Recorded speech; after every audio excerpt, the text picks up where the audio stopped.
Hey guys, welcome back to the channel. This is a story about what if Naruto was Spider-Man and Ultimate Spider-Man. Before I start, please support for more amazing content and do consider subscribing to my channel and share this video with your friends. This is written by Lone Wolf 01 and link in the description and support writer. Let's start the video. Chapter 1. Great Power. New York City, morning. I know you're out there, you wall-crawling menace. It is the duty of every New Yorker to report the actions of these masked miscreants. So listen up. As long as I, J. Jonah Jameson, the CEO of Daily Bugle Communications, won't rest until New York has seen the last of Spider-Man. A teenage boy in a black government stealth suit sat on the edge of a building. He has tan skin, spiky blonde hair, blue eyes, and 3 whisker marks on each cheek. The top of the suit is skin-tight, covered his arms and hands with a green light between his shoulder blades, and the pants being slightly baggy. He several snap button ends around his back and one on his left pectoral to attach equipment on. He also has a cloth belt with a clip lock and pouches on each side of his waist and one on his right thigh. He also has knee pads sewn on and boots. 1. AN. For a better picture, it's the 3E shadow armor from Tom Clancy's Splinter Cell. Conviction. This is Naruto Uzumaki, ninja, Jinchuriki, human sacrifice, superhero and the youngest member of the Avengers.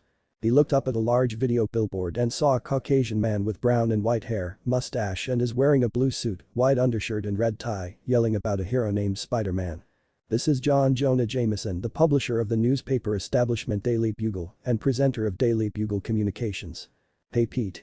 Your biggest fan is on again. He said looking to a costumed man beside him. The costume is based on an arachnid, with the spider suit's primary colors being red and blue, with a silhouette of a spider on the chest area and a large red spider on the back. The red has a pattern that resembles that of a spider web, with the center of the web being on the top side of his nose. The red and webs only go to the shoulders on the costume. The eyes on the mask are white with a bold black outline. This is Peter Parker aka Spider-Man, a hero who started a year ago after his uncle was murdered by a robber he failed to stop earlier in the day. Yeah, I know Naruto. Spider-Man brought a hand up as Naruto put on a black mask that covered his head with goggle lens for eyes, both lighting up green for a second. Spider-Man moved his hand palm up and brought his middle and ring finger to his palm. Suddenly, white web-like fluid came out of his wrist and stuck to the building across from them. He swung between the buildings and threw out his other hand and repeated the action to swing through the city as Naruto followed by jumping across the rooftops and running along the side of others. Both of them missing security cameras following them. Screech. Both heroes stuck to a wall and saw a police car about to crash into a building before Spider-Man created a large web in front to catch the car. Naruto saw an armored truck that was being robbed before seeing a guy walk out from the back. He's wearing a street gang type outfit with a black vest jacket, goggles and gloves. He carries a paste gun attached to a tank on his back that holds his adhesive. This is the Trapster, a super villain that uses paste-based weaponry and a member of the Frightful Four. Spider-Man and Naruto dropped down as the Trapster reached for one of his guns. Wait. Naruto yelled, stopping everyone as he looked around. Where's Thundra? She's not with me. What? Naruto asked dejectedly as his shoulders slumped. You hang out with a hot Amazon woman and you decide to go solo, why? Just then, Trapster raised his gun and a kunai was thrown in the barrel. Doten. Mu. Earth release. Dome. Naruto yelled as he went through hand signs and slammed his hands down on the road. And had a dome of dirt cover Trapster just as his tank exploded before the dirt crumbled, showing Trapster was covered in his glue. The two walked over to the trapped villain before Spider-Man froze as Trapster's eyes widened in fear. Interesting. Villain's eyes are widened in fear, but spider sense is still going off. Spider-Man said as Naruto glanced to the arachnid-themed hero. That sixth sense that lets you know if trouble's about. The shadow covered them, having the two look up to see a black helicarrier. Sup Fury? Naruto asked before hearing a voice behind him. I can never sneak up behind you, Shinobi. Naruto turned to see a man with brown eyes, a black mustache goatee combo and is bald. He's wearing a black shirt with an eye patch on his left eye. This is Nick Fury, the director of the secret military espionage agency SHIELD. Only one who can is Natasha. Nick Fury walked up to Spider-Man to speak. It's a good thing Shinobi was here to stop Trapster in 4 seconds, or this would have been like your previous times with a lot of collateral damage. Naruto, who had his arms crossed, looked over his shoulder to see Trapster was getting out of his glue. I do a good job. Spider-Man said as Fury walked past him. For a clueless rookie. Yeah, Look, everyone starts out clueless, even Iron Man back when he was a novice. Fury said, arms behind his back. Yeah, his boosters shot him into the ceiling of his garage before sending him flying around.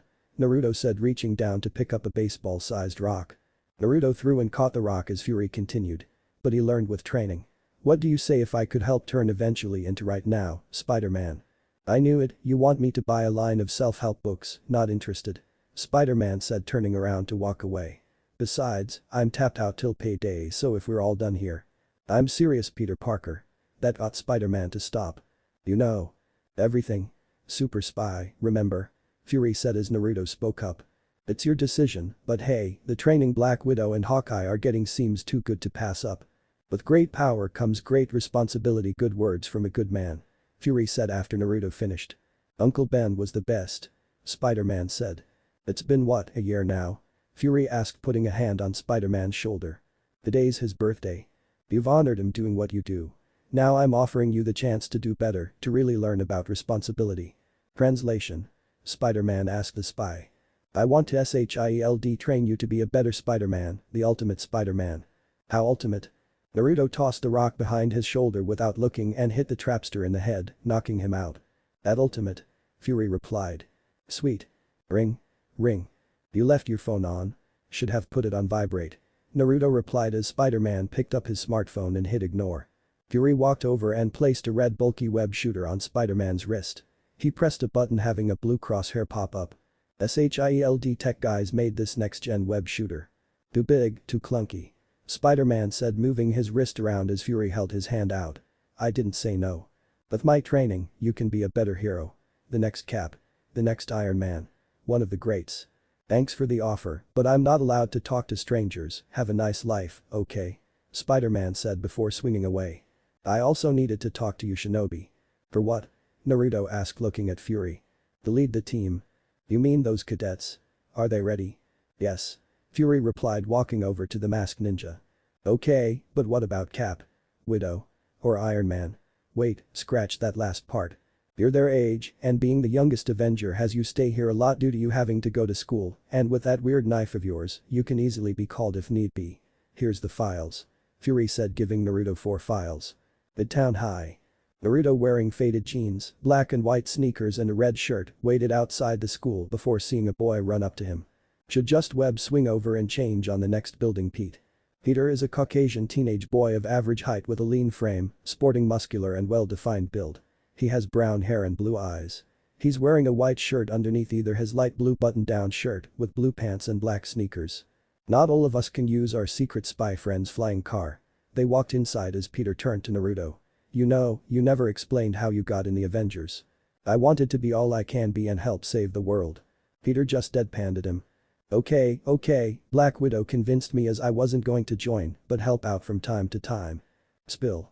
She unzipped her suit halfway down, and the next thing I know I'm agreeing to everything she asked. Naruto explained as they made it to their lockers. Everything? I'm still picking up her dry cleaning. Peter. Naruto. The two looked to see a girl running over to them. She is a Caucasian, slender, red-headed girl with green eyes and red lipstick. She is several inches shorter than Peter. She's wearing a black leather jacket over a pink hoodie and a white t-shirt, keeping them tucked into her medium blue-colored jeans, with which she wearing with a large brown belt. This is Mary Jane Watson, aka MJ, Peter's childhood female best friend who has a heavy interest in journalism. Where have you been? I've been calling you all morning. Sorry, cell phone died and there was traffic. Naruto replied, putting his books away. I wanted to show you this. She brought her phone up, showing JJ's video from earlier. Doesn't that jerk have something better to do? Naruto asked, getting MJ to swat his arm. That jerk will give this reporter her first job. You actually want to work for him? Jameson's the biggest game in town. And I know someone who can put in a word for me. She said, looking to Naruto. What? I just freelance for extra cash as no one will hire a teen these days. She just pouted at him, batting her eyes. Sigh. Okay, I'll talk to him to try and set you up on a meeting. Thanks, Naruto, I knew I could count on you. She said before turning to Peter. Kids like us has to be realistic. We all aren't rich like Harry or even Naruto. I published my late godfather's books, I can't help they sold like no tomorrow. Naruto replied before seeing a teen boy walk to them. He is a Caucasian boy and has auburn hair. He's wearing a black vest over an untucked white shirt with gray pants. This is Harry Osborn, Peter's best friend. Oh, puny Parker. Naruto turned to see a young Caucasian teenage boy with a muscular build, blonde hair and green eyes walking towards them, punching the lockers. He's wearing the school's football uniform with a white shirt underneath tucked inside his light blue pants and a black belt with a bronze clasp. This is Flash Thompson, a high school jock and bully. Not today, Flash. Naruto said standing in front of Peter. Go. I'll get you when your bodyguard isn't around. Flash said walking away as a Caucasian male with gray and white hair and mustache wearing janitor clothes walked by. This is Stan, the janitor of the school. Later, the trio went to lunch and talked at a table before Peter jumped forward knocking Harry and MJ to the floor. Naruto, seeing Peter dive out of the corner of his eye, grabbed the table and jumped forward having the table flip to shield them as a hole was blown in the wall behind them. Boom. Attention students. Naruto glanced up to see 3 people, 2 men and a woman walk in as one man, floating brought another man in. The other 3 to the frightful 4. Naruto thought as the man, the principal of the school, who was brought in, explained the 3 are in control of the school. The frightful 4. The woman said before Mary Jane raised a hand. But there are only 3 of you. The wizard. Naruto thought looking at the first man. The wizard has black hair, brown eyes and a black mustache. He's wearing high-tech armor. It's purple in color with big bulbs on the helmet, on the chest and knees. He also has sunglasses on. He threw several silver discs onto tables having them float. Claw. Claw has an android body that contains his incorporeal sound form. He is also armed with the sonic converter. Claw then threw his right arm out, shooting a sonic beam. And last but certainly not least, Thundra. Thundra has a slender but very muscular body, she has green eyes, red hair and has red lipstick on her lips. She has a golden tiara on her forehead. She's wearing a 2-piece red outfit with yellow lines with one sleeve that covers only her right arm and reveals her midriff. She has a black belt with a golden buckle around her waist, red pants at the bottom is yellow with red lines and yellow boots. Mary Jane then elbowed Naruto. You're drooling. Can you blame me? She is hot. Yeah. And she's also from an alternate future where men have been subjugated by women. Good point. Then why the hell is she with 3 men? He asked before the wizard floated up. Before the trapster was caught, he learned that either Spider-Man and or Shinobi go to this school. And unless they give themselves up, we will tear this school down brick by brick. Yeah. One of the younger students yelled out at that. We're serious. Wizard said before raising a hand. Claw. Claw then used his sonic converter to start destroying the school floors and moved to the people before Naruto spoke up. Stop. You're the person who takes his pictures. I'll take him. Thundra said having the blonde hero raise his hand. I'll second that. Naruto. Mary Jane hissed at her friend. What? If I'm going to be attacked I'd rather it be an Amazonian woman with big knock. Screech. Naruto stopped as Claw attacked him forcing him to his knees and cover his ears. Okay. The attack stopped as Naruto reached to a table to bring himself up. And threw a plate of food at Wizard. Food fight. The kid started throwing food giving both Naruto and Peter time to hide and change. All the while, MJ was recording everything on her phone. How did they find us? Peter asked as he and Naruto took off their shirts. Revealing Peter's costume underneath his while Naruto quickly put his shirt on as he threw his jeans away revealing his pants. Right there. Naruto pointed at Peter's left armpit where a small device was as he clipped his belt. He must have thrown that before I knocked him out while talking to Fury. Peter crushed the chip before both of them put on their masks. They then jumped down getting the 3 villains villainous to look at them. Spider-Man then shot a web at Claw's clawed hand and pulled so Claw used his sonic beam on himself. Naruto then looked to Thundra and smiled behind his mask. How about we stop this fighting and go on a date? You always flirt with your opponent. Just the pretty female ones. He replied before both were hit by a sonic beam, sending them crashing behind the food counter. Move your hands. Thundra growled out getting Naruto to do just that. Sorry. I may be a flirt, but I'm not that kind of guy. She then got up and got hit with creamed corn running down her head. You know, cream corn is a good color for you. Spider-Man said as Naruto flipped over the counter. Any color is good on her. Thundra crushed the counter just as Spider-Man webbed her shoulders before she just pulled him forward to fall on the floor. Naruto got up to chase her as MJ kicked a plate of jello at Thundra's feet, having her slip to crash into a pile of chairs and tables. She continued to record until a sonic blast hits her hand, breaking the phone. Leave her alone. Harry yelled, only to get hit as well, sending him to the other side of the room. Naruto then kicked Claw to the wall, cracking it before looking to see Spider-Man wrap Thundra with web just as the teen started to float as Wizard threw his discs on him. Naruto then snuck around as Spider-Man kept the villain's attention before jumping up and kicked Wizard in the head through the door to the hall and hit him slid to the other side. The heroes ran out and saw Flash Thompson with his jacket unbuttoned and showed a Spider-Man shirt underneath. Spider-Man, Flash Thompson. I'm your biggest fan. Let me help, bro. Definitely, bro, Spider-Man said as he opens a locker door. Step in. He ordered, having Flash step inside. Now what? Wait for my signal. Jump out and we'll surround him. Remember. Wait for my signal. Spider-Man said, closing the door. At least it'll keep Flash from doing something stupid.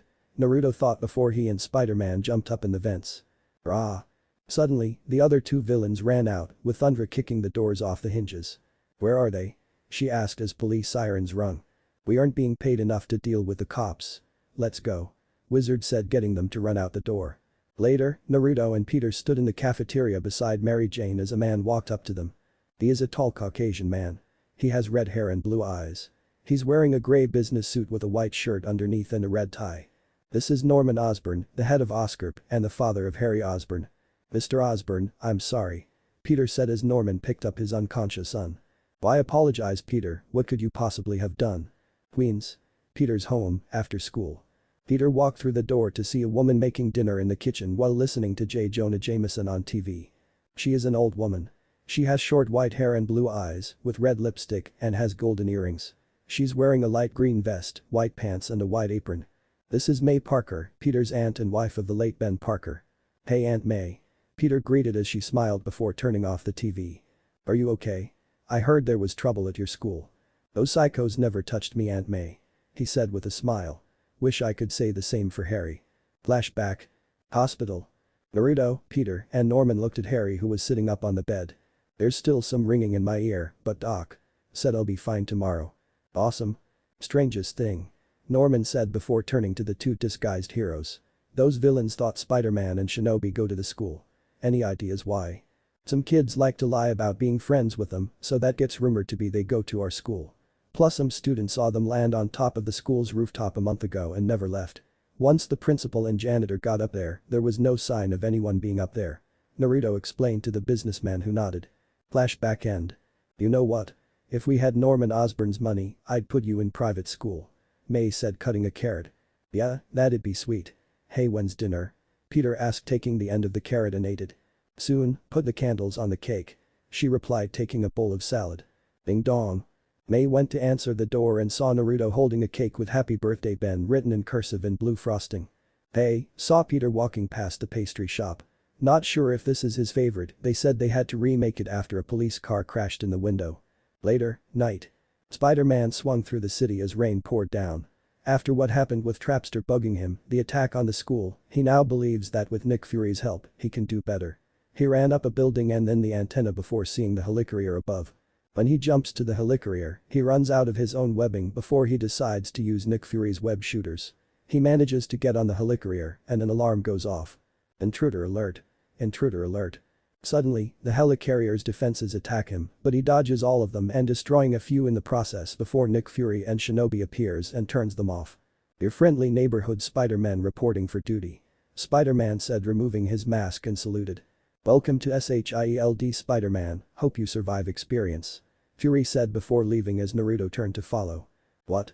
To be continued. Now. SHIELD, helicarrier, morning. Fury was watching a screen of Spider-Man fighting a large group of robots and finished in under 60 seconds with 3 teens in costumes, 2 boys and 1 girl. I finished this thing in under 20. The first one said. He has blonde hair and a muscular build. He's wearing a yellow sash around his head, which has wide eyes rimmed by a narrow black line. He's wearing a green spandex suit with a yellow belt around his waist and with a black dragon on his chest. This is Iron Fist, a master of Kunlun's martial arts. I completed mine in under 18. The next male said. He is an African-American male with a muscular physical build. He has black hair with sunglasses. He's wearing a sleeveless suit which is yellow on top and the rest is black, and he has metal plates on his biceps and ankles. He also has yellow boots. This is Luke Cage, a SHIELD trainee. There's no discipline to his fighting technique. He's just thrashing around hitting stuff. The lone female said. She is a tall woman, wearing a very form-fitting white cat-like suit that highlights her muscular body, with claw markings on her waist and shoulders. It also has yellow eyes, with her long brown hair sticking out in a long, high ponytail. Around her waist is a white belt with a green tiger amulet. This is White Tiger, SHIELD trainee and the current successor in her family's legacy to bear the name White Tiger. Sigh. But Fury said he's good for the team. Tiger finished as another teen boy ran up. Why is Fury testing a new candidate? I didn't approve of this. He's wearing a Centurion Nova Corps costume which comes with a gold helmet that covers the upper part of the face, with a big red star on the front and wide eyes. He's wearing a black suit with golden buttons on the suit with gloves. This is Nova, a superhero with cosmic energy abilities. Look who thinks he's in charge, that's so cute. Tiger said as Nova walked closer to the screen. If Fury thinks I'm going to lead this lame-o into battle, Nova stopped as Luke punched him in the shoulder. In your dreams, you're the team leader. He is rough around the edges but not without potential. Iron Fist said, waking up to the two. Yeah, but he named himself Spider-Man, how sad is that? White Tiger asked with air quotes as she walked up. Well, what was he supposed to name himself? Luke asked as Tiger rolled her eyes behind her mask. Something cooler, something that didn't scream, "Hi, I have low self-esteem and associate with bugs." You know what they say about a book and its cover, dude? Fist asked the tiger-themed heroine. Dude. I'll clean this helicarrier for a month if he makes it. Toilets too? Fist asked. Toilets too. White Tiger replied, high-fiving the group. You may just regret that decision, Tiger. The team looked back to see Shinobi without his mask walk up to them. I see my record of 9 seconds is holding up. Team, this is Naruto Uzumaki aka Shinobi of the Avengers. He'll be your leader. This is Iron Fist. Fury said as Naruto stepped to Iron Fist, who brought his right fist to his left palm. Namist. He greeted, having the ninja follow. Luke Cage. Naruto nodded as he high-fived Luke. Nova. Nova looked annoyed but nodded in greeting. And White Tiger. Naruto took her hand and kissed the back. Always nice to meet a pretty lady like yourself. Tiger was thankful for wearing her mask that was covering the blush she was sure she had. What makes you so sure I'm pretty? I am wearing a mask. I have yet to meet a woman that wasn't. Naruto replied, straightening up, let go of her hand and looked to Fury just as Spider-Man was dropped through a trapdoor. He does have web fluid, right? He had 75% left when starting. Middleton High. Naruto was putting his books in his locker as Peter did the same. Both of them just got back from visiting Harry, who was still in the hospital, and gave him his homework for the past couple of days. Smile, Spider-Man, Shinobi. As Naruto and Peter was putting books away in their lockers, a flash went off, having Peter jump and slip as Naruto rubbed his eyes. Once everything came back into focus, he saw Mary Jane holding a digital camera. Wow. Nervous much? She asked Peter, who was getting up. I'm just practicing what I'll say for when I finally meet Spider-Man and Shinobi, here.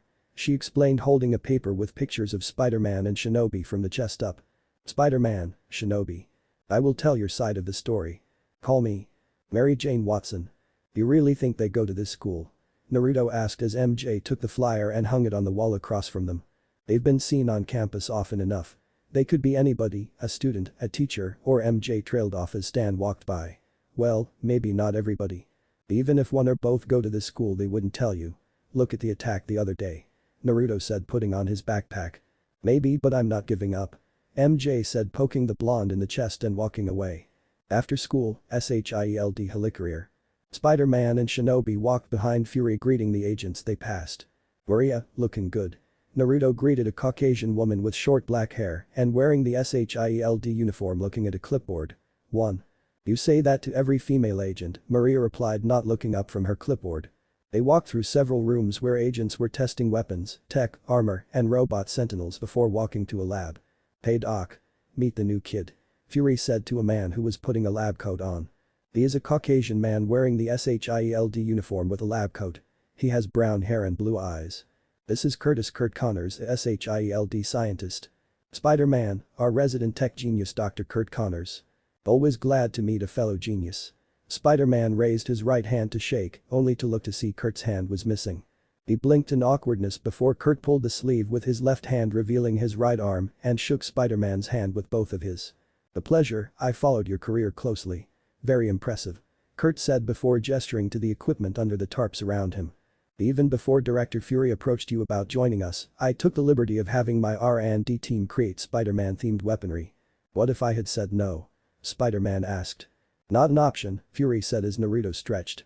Right before catching 2 collapsible tonfa sticks. 2. We worked on that for you. Okay, now I don't need to waste chakra on the small fry, Naruto said, putting them in his pouch on his waist. He then caught a large handheld pistol crossbow with a red dot sight and a small wire butt in a bag. 3. AN. The tactical crossbow from Splinter Cell. Blacklist. Okay, Naruto said as Kurt explained. You can use that to lure people away and knock them or tech out. You can clip it on your belt. Naruto saw a clip on the right side of the crossbow before folding the bow and clipped it on his lower back. He then opened the bag revealing multiple clips showing bullets with rubber ends, 2 having holes on the rubber. And each had a color stripe on them. The red stripes are noisemakers that make a chirping sound. The blue are EMPs, green is sleeping gas, and yellow are sticky shockers. Kurt explained before looking at Spider-Man's shooter. Huh, that's funny. You're using our web shooter out of camo mode. He then walked over, pressed a button on the shooter, and had it turn invisible. Oh yeah, I had it in camo mode. But then I couldn't find it, Spider-Man said looking at the others who just stared. Joke, don't you people ever smile? Over here is something we think you two will find particularly interesting, Kurt said going to a large tarp. Spider-Man reached for it, only for a retractable pointer to hit his hand. Hold it. They looked to see a Caucasian male with a muscular build and brown hair. He's wearing the usual attire for SHIELD agents. This is Phil Coulson, a SHIELD agent and Nick Fury's right-hand man. Director Fury, I never questioned your choices when it came to the others, Phil said having Spider-Man look at him in confusion. Others? But in this case, we're dealing with a complete wildcard. Daily Bugle Communications calls Spider-Man a threat to public safety.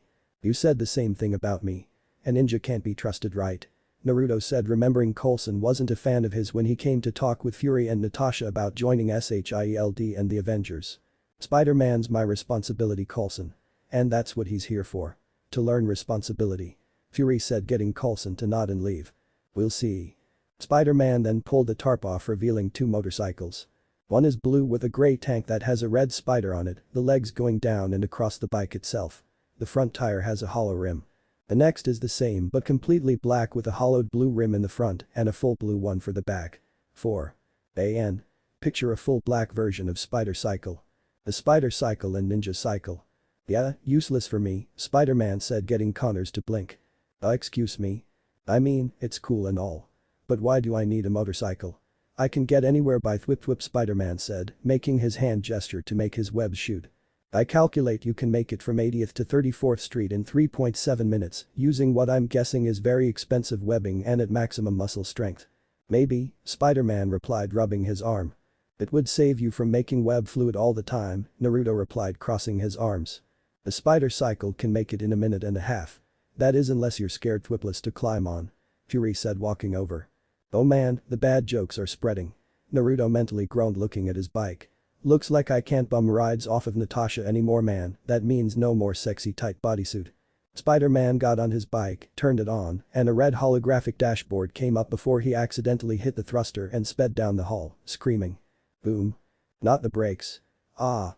Spider-Man screamed as they saw him speed out of a hole he created trying to stop his bike but hit a button for weapons instead. At the team. This will be a good time to introduce him to them. Naruto said getting on his bike and revved it up. A blue hologram dashboard came up before he slowly drove it out. A few minutes later, construction yard.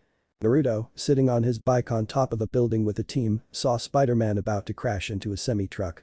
Nova, get Spider-Man off his bike. Luke, move the truck. White Tiger, get on the bike and stop it. The 3 flew to the spider-themed hero and did that. Spider-Man is saved by Nova who picks him up. Luke picks the truck up and White Tiger jumps off of the truck to land on the Spider Cycle. She slowed down, drove over to the others and stopped in front of Iron Fist. Naruto then sped off of the building, tires splitting in half and turned so the sides looked like wings and he flew down to them.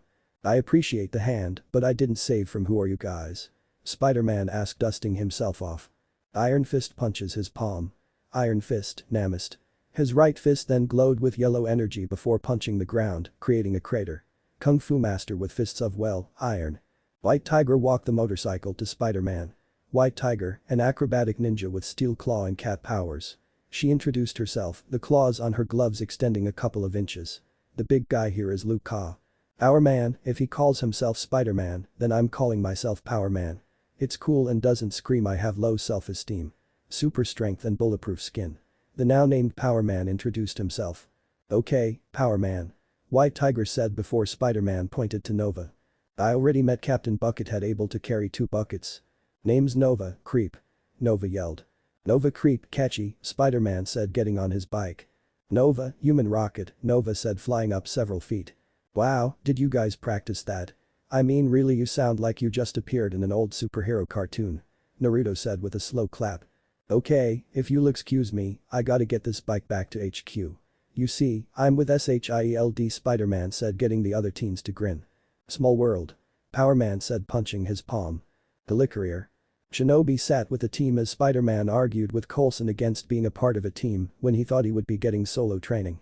Spider-Man then left for the elevator and took one with Fury, who wouldn't leave. "Yes, I win the bet," White Tiger yelled, pumping her fist. "I wouldn't be sure of that, beautiful." White Tiger blushed behind her mask as she looked at her leader. "Why? We can handle ourselves. He's just worried about you getting in danger from the villains he faces on a daily basis. It's his story to tell on why he feels that way." Naruto finished going to the window before looking back. "We're needed, let's go." Later, they saw Wizard, Claw, and Thunder with a chain and mace wrapped around her right arm, looking at a floating Spider-Man. Wait for the right moment. He saw Spider-Man kick Wizard after feigning being unconscious before Thunder went to a water tower and tore the roof off. "Power Man, now." Power Man slid down the roof and jumped over before kicking the roof away as White Tiger landed on Spider-Man. "What are you guys doing here? I had them on the run," Spider-Man said to the tiger-themed heroine. "Except for the part where you didn't," White Tiger said, raising her right hand. Her claws extended and she cut the levitating disc off of Spider-Man's chest and backflipped off of him as he fell. Suddenly, Claw attacked with a sonic beam, destroying the wall beside the two and knocking them to the floor. "You dropped this." Our man swung the water tower roof at Thunder, who caught it and turned to throw him into the tower's supports. Water came down and pushed Thunder off the edge as Naruto ran over, jumped after her and pulled his crossbow out before shooting a small grappling hook and caught Thunder. He ran along the wall and jumped to the next. As he tied the villainous up, Spider-Man webbed the roof in between the buildings so the rooftop didn't fall on civilians. "You miserable little boss," she stopped as a gag was wrapped around her mouth. "Whoa, Thundra, there are children down there." Naruto jumped over to see Nova shoot a disc of a floating Power Man, and Spider-Man saved him by shooting a web that brought him up to the roof. Boom. Nova shot a blast of energy out of his hands and connected to Wizard's own, creating a large blast that sent Wizard into a building and straight down, destroying the wall. "Shit." Naruto cursed, seeing White Tiger get hit by Claw and fall off the building. He dived after White Tiger, grabbed her by the waist, and shot his grapnel. "I can save myself." "I know, but no shame in helping each other." Naruto brought them back up before speaking. "Okay, you all want to save people. Then save the civilians around here. Superhero 101. We can protect ourselves, they can't. We can handle this, so go and help them." "You heard the man," Tiger said before Naruto turned to see the Wizard float up. He then jumped over and tackled him to the roof before punching him in the face, knocking him out.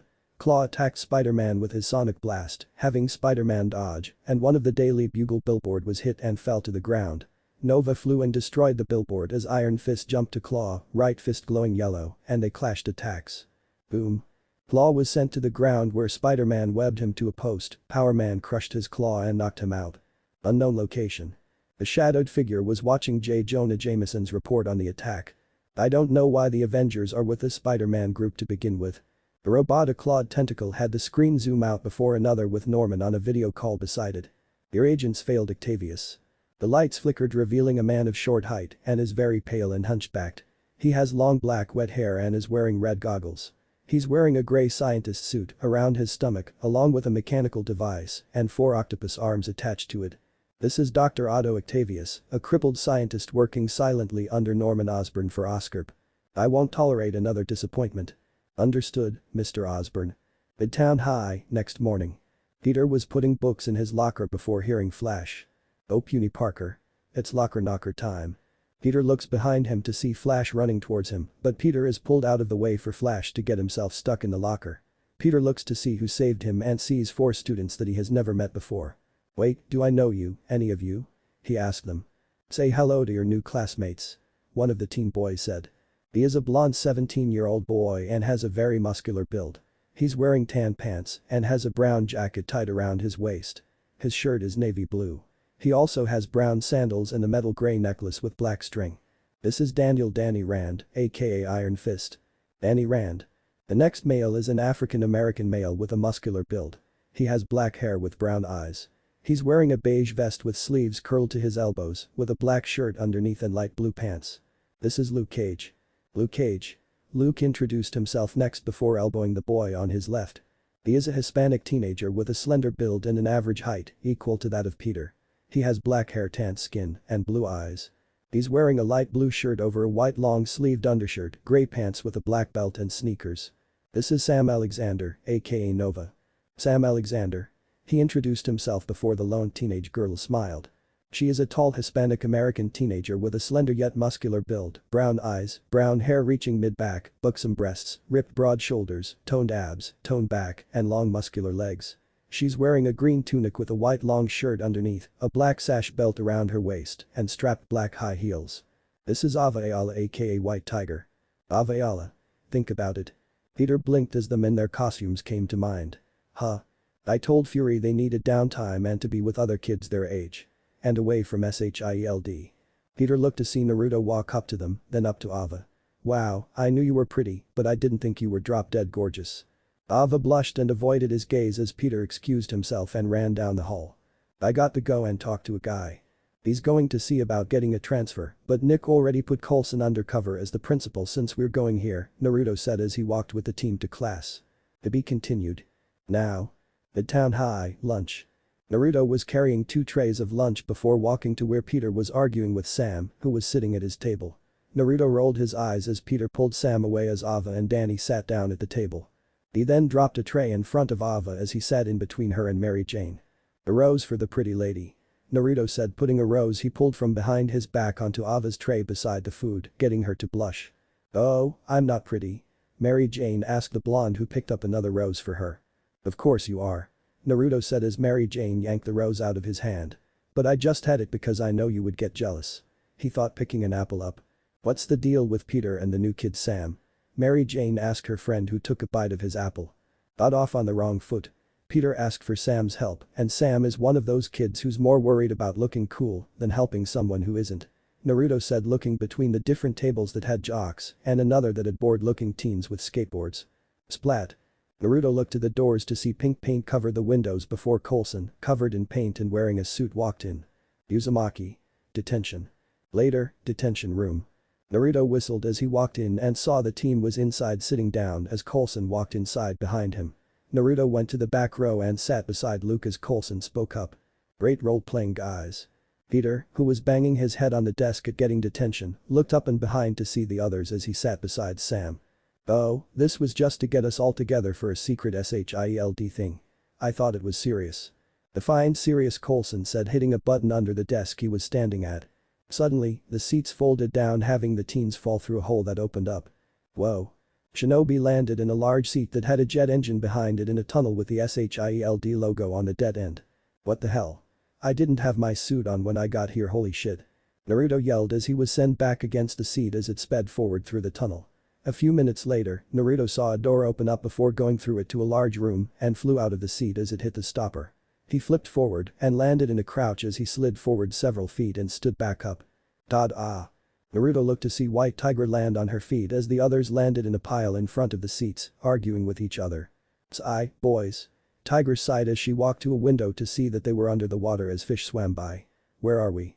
Attention. All SHIELD personnel prepare to surface. The room shook as they floated up to the surface and into the air, revealing they're on the helicarrier. The helicarrier? I love this job. Tiger exclaimed as they went high up over the city.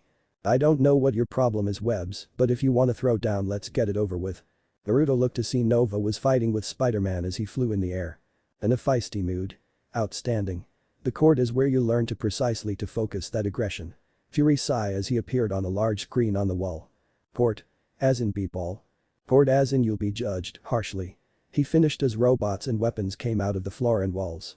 Nova and Spider-Man glared at each other as Naruto spoke. Alright team. The mission. Get across the room without triggering an alarm.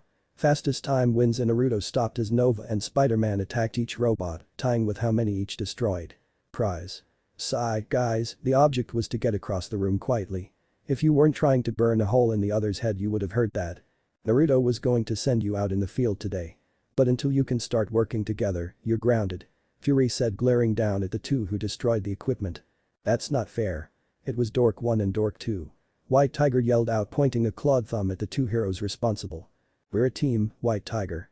Not only do we succeed as one, but we fail as a team. Naruto said as a robot with cleaning equipment rolled in. Later, Power Man threw the last pile of broken equipment on a larger pile as the others swept. Be the best hero you can be, work with professionals, I'm pushing a broom because of you too. White Tiger yelled, sweeping at Spider-Man and Nova as the others cleaned a section of the room. The tornado becomes a gentle breeze only as temperatures cool down. Iron Fist said, clapping his hands together. Yeah, he does that. Power Man said as Naruto put his broom away. He means cooler heads prevail. Naruto said as Nova melted the junk, having it go through a graded panel to be recycled. Let's just finish so we can prove what we got to Fury and Shinobi. Power Man said as Spider-Man dropped down from the wall. You're the rookies, I've been catching baddies for over a year now. Batroc, Melter, Toad, Whirlwind, the Frightful Four. And that's counting all four. That's it. Spider-Man, you're a genie, you gave me an idea. Tiger exclaimed, walking to a computer to bring up SHIELD's most wanted list. SHIELD's most wanted. We bring in any of these villains, she trailed off as the others walked over. Instant respect. Power Man said, crossing his arms as a picture of a woman with quills came up. Lady Porcupine. Lady Porcupine. Yawn. Nova, why don't you take this one? Bring a band-aid. Spider-Man said as Nova walked up and brought up a picture of a man.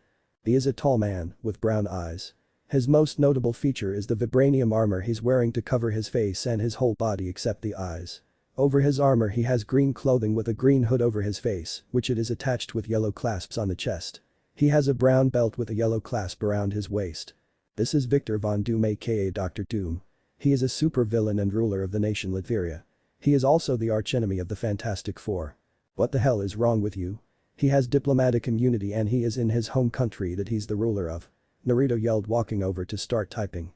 But I'll agree that sometimes you need to show what you can do, so let's aim a little lower, say under the top 20, and you're already gone. He finished, looking back to see an empty room. Even Tiger. I thought she was better than that.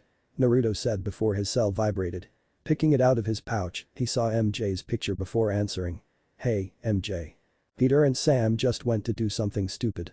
No, nothing illegal. Yes, I'll make sure to let Sam know you have homework for him. Later, Naruto walked in the main room of the Helicarrier to see Fury talk with Coulson on a screen. Coulson, you have any idea where our teenage heroes in training are? Sir, I'm in the middle of a crisis. This school's budget is a mess. I'm trimming the fat. No more doors on boys' bathroom stalls, rougher toilet paper. Hey, maybe SHIELD can donate. Fury then hangs up on him. Good Godfrey, Coulson's gone native. Some people just aren't meant for field work. Naruto said, having Fury turn to the Avenger. And then both saw the team with a tarp wrapped around someone. I caught him. It was all me. Nova yelled before Spider-Man webbed his mouth. Should have done that an hour ago. Where have you maniacs been? Fury asked as Spider-Man revealed Dr. Doom was under the tarp, getting Naruto to facepalm and Fury to glare and grind his teeth. He is so loving us right now except you, Nova. Spider-Man said to the cosmic hero, getting him to scowl before Naruto yelled at them. I freaking told you all, he has diplomatic immunity. That means unless he attacks us he can't be arrested. You didn't capture him. You lead him into the Helicarrier. Fury said, pulling out his gun as Naruto pulled out his tonfa sticks. Correction. They walked a Mark 6 Hoberman Classic into the Helicarrier. Doom said before breaking free and had his chest open, revealing a smaller robot that looked like him. It jumped out and had 4 more pop out, each smaller than the last, and attacked as each had a different weapon come out of their hands. The SHIELD agents attacked, having the original bot create a field and blast a hole in the floor. All the Doom bots jumped down and scattered. They're splitting up to do the most damage. Naruto yelled, jumping down the hole. Eyes. Stick together. Tiger yelled as Spider-Man and Nova flew off on their own, intent on stopping the bots themselves. The next floor below, Naruto was fighting the second largest bot with his tonfas. He hit the bot in the head before spinning the stick to under his arm to block a strike. While he was fighting, Nova and Spider-Man were arguing with each other on whose fault this was before snapping as he broke the head off. Enough. This is both of your faults with your pissing contest. So grow up, accept the blame, or leave this team for the adults. He yelled before hearing Spider-Man talk to and hang up on Mary Jane. Okay, now let's. Boom. An explosion shook the Helicarrier, having it tilt down. They took out one of the engines. We're losing stability. White Tiger said over Naruto's black watch on his left wrist. We're losing more than that. The big one is nearing the fusion reactor chamber. It won't matter if we're afloat. That thing hits the core, we're going nuclear. Fury said after Tiger was finished. Naruto then brought his watch to his face. Okay Nova, go outside and. Well, Spider-Man and you hog the glory. If you're in this for the glory, then give your helmet to someone else. But there are about 7 million lives at stake here, so grow up and get the hell outside and keep this thing in the air, now.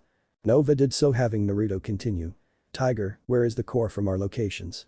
The reactor is in Sector 12 Quad 3, it's right below us. Then let's meet up. White Tiger, tell us where to go. Naruto ran down the halls for several minutes and got to the meeting point where the others caught up. Iron Fist, straight down. I'm not paying for it. Iron Fist replied as his fist glowed. He yelled, punching the floor. Iron Fist created a hole, having them fall, as well as the Doom bots that wasn't destroyed. Naruto then grabbed Iron Fist and threw him in front of the group, having the Kunlun Master break through the floors and came to the core. Naruto grabbed White Tiger and shot his grapnel to swing to a beam, as Spider-Man did the same with his webbing for the others. Suddenly, Nova flew in front of the Doom bot just as it shot at the core, having Nova absorb the attack. Finish it. Naruto yelled, having Spider-Man pull the robot in the air. Tiger then cuts the web, having the bot land on the floor and Power Man to grab it from behind before Iron Fist punched the chest. Boom. The bot exploded as the team sat down by the core. Ring ring. Spider-Man pulled his phone out, saw MJ's picture and tossed it to Nova. It's for you. Later, Fury was yelling at the team beside Naruto, who was blocking him out. Whoever started this, step forward. You're off the team. Fury finished, having all of them take a step forward. It was me. It was me. It was me. It was me. It was me. Naruto smiled at that before Fury spoke. Never again. Team. Okay, that was good and all. But if anyone says group hug, I'm outta here. Spider-Man said as Coulson walked up behind him. How about study group hug? You have to make up the school work you missed today. The team minus White Tiger groaned at that. I did my homework. Director Fury, I need the full power of SHIELD's legal team stat. We need to limit how much actual meat you need to legally call something meatloaf. We can save the budget, man. Coulson said as he caught up to Fury. Coulson, we need to talk about priorities. Children. The team looked to see Dr. Doom was on a monitor behind them. Let it be known that the eye of the all-powerful Doom has fallen. The screen then went to black. He really likes to hear himself talk. They looked to see Naruto had turned the monitor off at the keyboard. Are we just going to let him get away with that? Nova asked, flying off. To the transport. Go and get him. Naruto said, having the others give chase. To be continued. Now. Midtown High. Naruto was walking to school after talking with Fury about Spider-Man fighting a robotic flying octopus in the subway and had one of the trains hit it as Spider-Man jumped to the ceiling of the tunnel. Ding ding. The alert tone went off on his phone, and picking it up, he saw a video of Spider-Man tearing his pants was going viral. I guess that was from the incident Fury told me about. Naruto thought, seeing the video was in the subway and was timestamped earlier in the morning. Walking inside, he walked to his locker and missed Harry walking past him just as the doors to the outside locked to help Peter, who hit the door trying to open it. You'd forget where you lived if MJ and Naruto didn't walk home with you. Closing his locker, he was grabbed by Ava and pulled towards Harry, who helped Peter get in.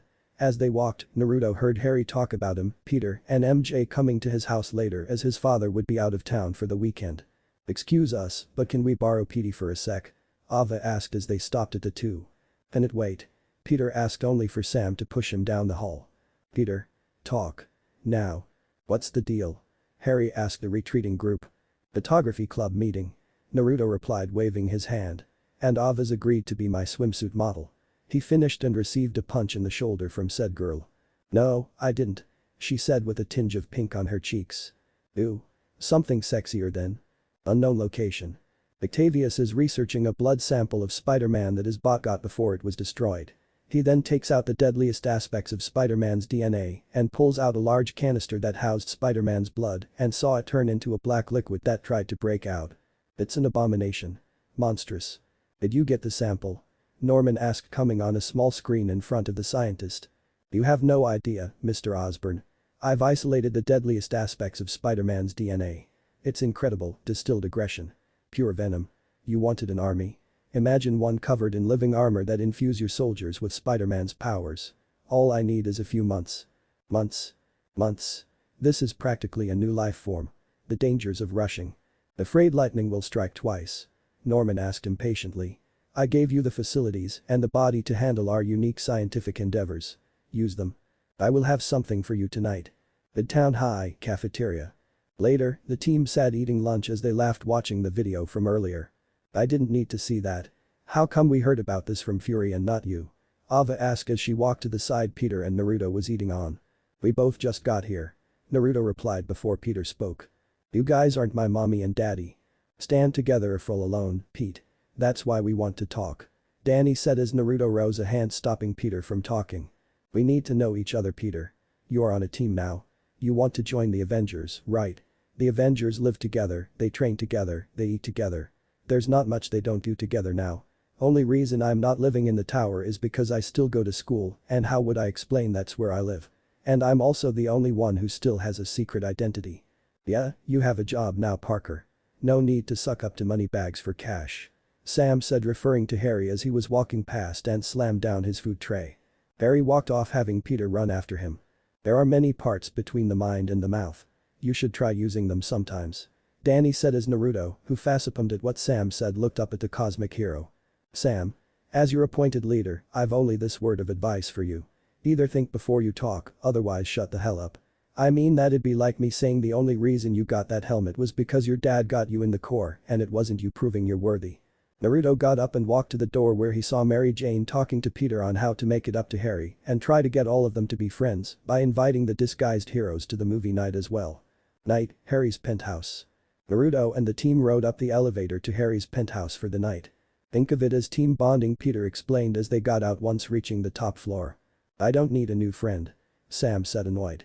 Oh yeah, don't be friends with a rich kid. Naruto said as they walked down the hall. Aren't you rich? Naruto looked to Luke, who spoke.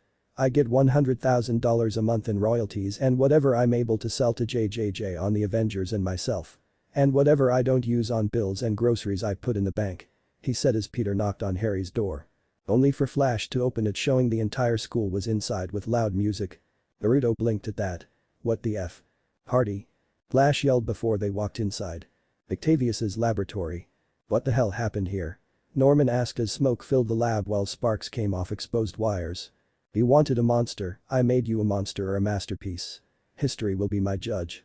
Octavia said from the shadows as two of his tentacles went to Osborn before they moved to a tunnel. Where is it? Norman asked about the DNA Otto was working on, walking to the tunnel. I guess. Back to where it came from. Spider-Man. Norman said, narrowing his eyes as he looked down the hall. Harry's penthouse.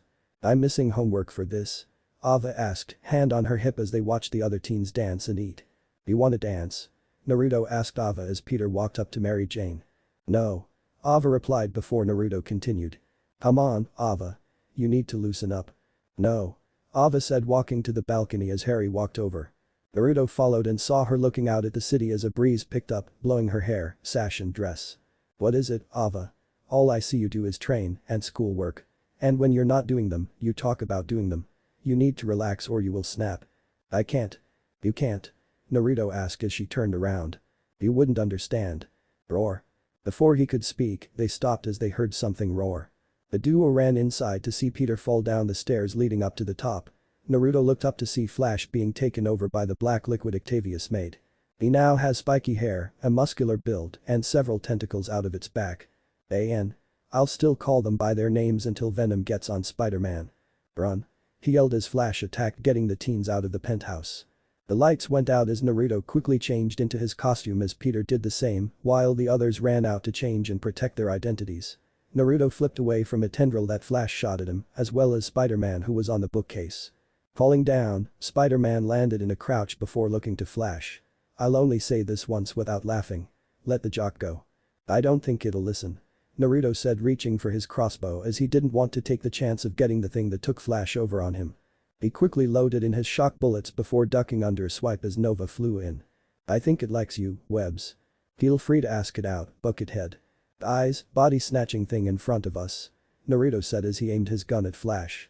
Only to jump back from another swipe as Nova used his power on his hands to cut the tendrils. Naruto shot one bullet at Flash, having the monster screech before coming off of him and went on to Nova and took him over. Nova now has a head similar in shape to his helmet and a wide jaw. It has the patterns of the Nova Corps uniform. Shit. Naruto cursed before aiming at Nova. And was shot at by Nova, forcing him and Spider-Man out of the window and stuck to the side of the building. Okay, not a robot, definitely alive. Attaching itself from host to host, a symbiote. Spider-Man said as a tendril went to Naruto to attach to him. Only to reel back as red energy covered the ninja before he shot at Nova, who flew to the roof. Get it off me. Nova yelled, using his powers to force the symbiote off of him a little. The others in costume then ran up from the stairs. How do we stop that thing without hurting Nova? Ideas. White Tiger asked as Naruto reloaded his crossbow. It didn't like it when I shocked it. Maybe something like that. He asked as Power Man ran up to Nova, who was struggling to stay in control. Don't touch it. It'll stick to you. Not if you touch it hard enough. Power Man then pulled the symbiote off of Nova only for it to attach itself to him. The symbiote developed symbiotic-based sunglasses. He has a muscular build, patterns of Power Man's uniform, and grew 4 tentacles out of its back. Shit, scatter. Naruto yelled as Power Man pounced to them. Hiya. Iron Fist yelled as he punched Power Man, who dodged out of the way. White Tiger jumped over, only for a tendril to wrap around her and slam her hard on the roof. Tiger. Naruto yelled before firing a bullet at Power Man as Spider-Man used his taser webs. The symbiote then came off for a second before reattaching to Power Man. Power Man threw a large AC unit at Spider-Man, who dodged and webbed it just before it landed on Harry and Mary Jane. All life is sacred, creature, but what you're doing to wrong. Let Power Man go before I forget that I'm a pacifist. Iron Fist yelled as he ran to the possessed hero. Hiya. He yelled, punching the symbiote off of Power Man. He then flipped around the building trying to dodge the symbiote before it attached to him. Iron Fist. I can hear its thoughts. They're confused. Spider-Man, it wants you. He said before it wrapped around his head. He now has a head similar in shape of Iron Fist's mask and had the patterns and the symbol of Iron Fist's costume. Little problem. I'm sort of planning on being me for the rest of my life. Spider-Man said as Iron Fist roared. Iron Fist attacked Spider-Man as Naruto tried to get a line of sight, only to curse as he would hit Spider-Man. How about we compromise? I get my body on weekends and weekdays, you get it when I have to mow the lawn. Spider-Man said as Naruto held his crossbow at Iron Fist. Everyone missing both Harry and MJ climbing up the fire escape to film the fight as Iron Fist punched the spider-themed hero over to the next building and into a Daily Bugle billboard. Get out. Iron Fist yelled, punching the roof. And had the symbiote fly off of him in a circle. Spider-Man then webbed back over in front of the symbiote as it appeared in front of White Tiger. You want someone to take over? Then take me. After bonding with Spider-Man, the symbiote developed the same features of Spider-Man's, albeit a pure black costume and a white spider symbol, as well as sharp teeth, a muscular build, 4 tentacles out of his back. I am Venom. It can never be simple. Naruto said before the now named Venom attacked them. Tiger attacked Venom only to jump back to the top of a stairwell and had an antenna fall on her and pinned her. Iron Fist helped Tiger. Power Man helped me get Venom off of Spider-Man. How? Well, if it was Spider-Man who had wanted all along, it may not want to bond with you again. Naruto replied as Venom shot a tendril at Iron Fist after he broke the antenna and stuck him to the wall with black slime. Nova then shot at Venom, having him walk over, grabbed Nova and slammed him down on the roof. Venom then saw Harry and MJ at the edge of the roof and walked over. Spider-Man, seeing his friends in danger, started fighting Venom before shooting webs on 2 metal walls and used his taser webs as Naruto used his shock bullets. I can't hold on. Harry shouted as the fight knocked him off the fire escape and grabbed on the railing. He slipped as Mary Jane grabbed him by the shirt and pulled him back up. Ow, I think you pulled out my only chest hair. Sorry. Venom screeched loudly as electricity went through him as Naruto shot 2 more bullets at him before disintegrating. White Tiger and Power Man pulled Iron Fist off of the wall, tearing his costume off, leaving him in matching underwear. It's a monk thing. You seen my friend Peter? They looked to see Harry and Mary Jane jumped up on the roof and to them. Shrimpy kid? Power Man asked, crossing his arms. Spaghetti arms? Nova followed after Power Man. $3 haircut? Iron Fist asked, fists on his waist. Only a 98 average? White Tiger asked with a shrug, having the others look to her. What? Not a jokey insult. Only if we knew him. Naruto whispered to her. Where's Naruto? Mary Jane asked as a clone of Naruto walked out behind the stairwell, digital camera in his hands. Right here. Peter got out after you did. Suddenly Norman and several police officers ran out of the stairwell. You destroyed it?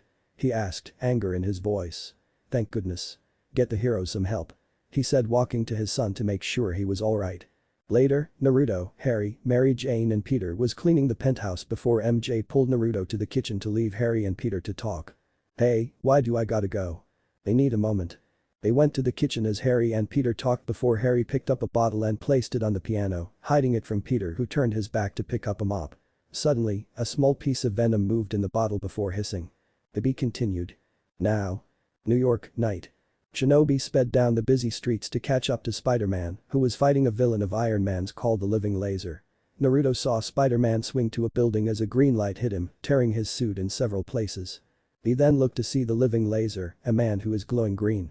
His costume has V-shaped marks as eyebrows and a large one on the chest. Naruto hit the brakes and slid sideways to stop as the team was just in front of him and Power Man caught Spider-Man, who fell as laser hit him while on top of a building. Maybe we can take this thing out without tearing up the city. White Tiger asked as Naruto stopped by them. I'm trying to think of a way to capture a guy made of living protons. The living laser then dropped down to them and starts to grow large and is incapacitated by an unknown blast just as he was about to attack. Ah! He screamed as he was blasted and torn apart, the lights going out in buildings shining green for a moment in a 2-mile radius. What just happened? Spider-Man asked as he crouched on a light pole. Naruto stared up at the sky as he saw something flying down fast creating shock waves before coming into view. Tony came to help. He saw a man in a highly sophisticated armor that is painted in red and gold colors. This is Anthony Tony Stark aka Iron Man, a brilliant inventor, one of the founding members of the Avengers and successful CEO of Stark Industries. He is also the current leader of the Avengers. Later, Iron Man, who was talking with Naruto and Fury, had his faceplate lifted up, showing he has black hair, brown eyes, and a mustache goatee combo. Naruto crossed his arms as Tony was just explaining his date with a model from the previous night before seeing his team staring at them. Adding chakra to his ears, Naruto listened to their conversation. Look at him over there. Why you know he built that armor himself. Like in a cave with a paperclip and cans. Spider-Man said as he stood in front of the group. Big time genius. Somebody's got a man crush. Nova said as Spider-Man leaned to the lone female of the team. What do you think they're talking about? Probably some security issue. And the night before it was February's cover of Models Monthly. Naruto focused on Tony and Fury again as Fury narrowed his eye at the billionaire. You done bragging about your social life, Stark? The living laser is one of your sparring partners and my team found him first. Shinobi is an Avenger, so technically look I gotta be somewhere so can we? I bet you do, Mr. Celebrity Superhero. Hey, he saw me and ran. And when he shows his shiny face again. I'll build something that'll find and contain him. Tony said before Spider-Man, who walked up to the trio spoke. You can trace the photon pattern. That's gotta be specific to him, right? Unique in the spectrum. Smart kid, lousy fashion sense. I bet with a little guidance Tony then stopped as Fury spoke up. Not gonna happen, Stark. I don't need you and your cowboy ways influencing him. 2 Tony Starks are enough. Hey. I flirt. He's just looking for a one-night stand. Naruto spoke up at the jab at him. The team walked up to Spider-Man who was still in a daze and worked him up before Tony spoke. Hey kid, I like your style, wardrobe notwithstanding. If you're not doing anything Saturday, stop by the plant. Maybe I can help you out. He finished before he flew off, faceplate going back in place. That your butt's back to HQ. And you, I don't want you near him. Fury said the last part to Spider-Man as Naruto got on his bike and looked at White Tiger. Want a lift? She shrugged and got on the back before wrapping her arms around Naruto's waist as he sped off. Helicarrier, Saturday morning. The team stood in front of a shirtless Naruto who was wrapping black hand tape around his right hand. Are we waiting? Power Man asked as Naruto looked up to him before Nova spoke. For Bug Boy. Why? Patience is a virtue. Iron Fist said as White Tiger got in a stance. So is punctuality. Spider-Man's late, we train without him. He's probably just visiting Tony. Naruto said before bringing his hands up.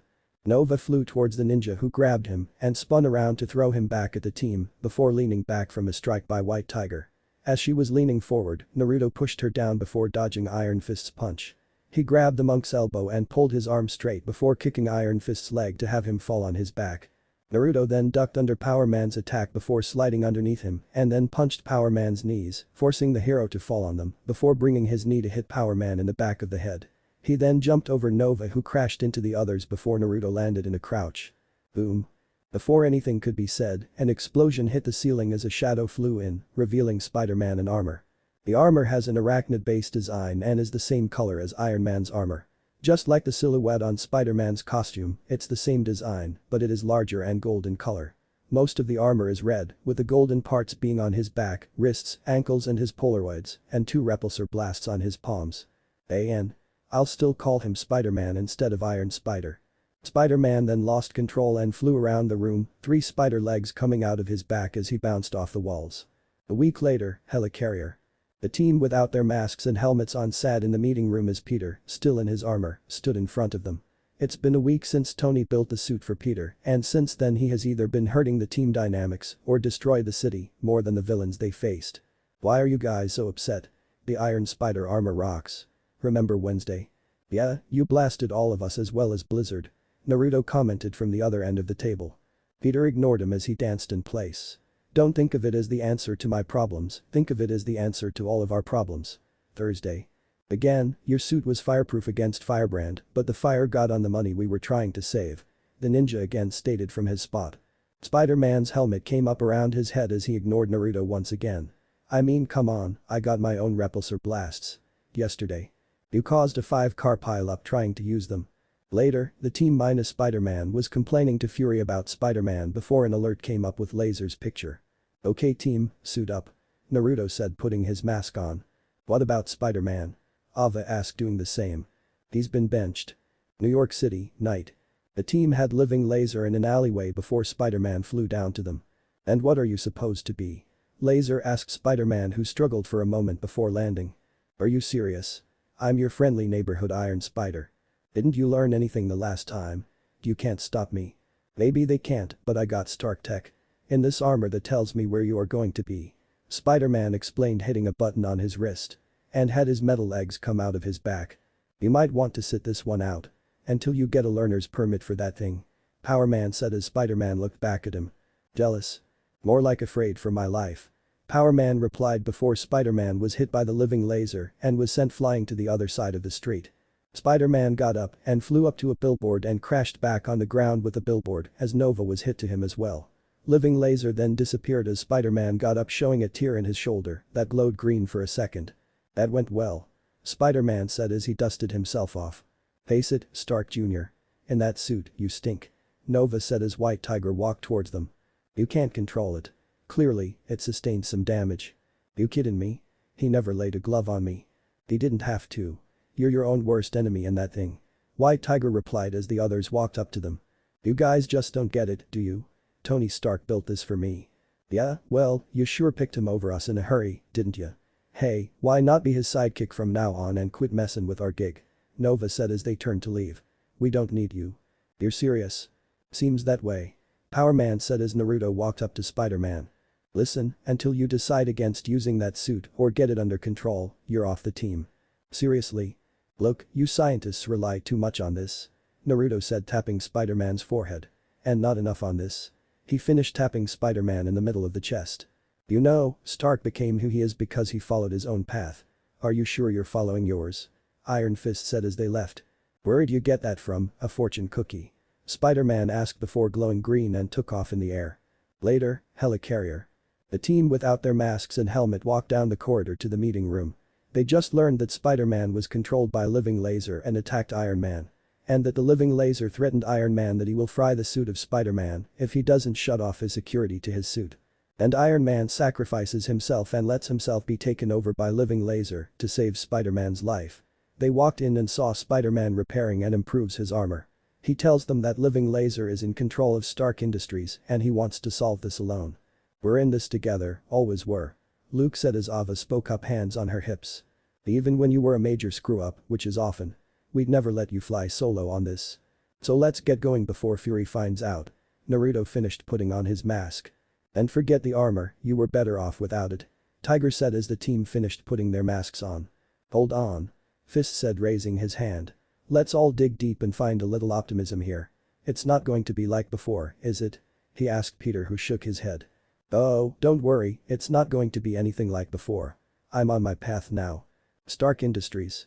In Stark Industries, the living Laser is trying to steal the designs of everything to sell, but gets interrupted by Shinobi and his team busting through the wall. Knock, knock. Think you have what it takes to take on Iron Man? Laser asked, revealing Tony was knocked out in his suit. Would you kill Stark to do it? We don't have to kill him to do it. Naruto said as Spider-Man dropped down.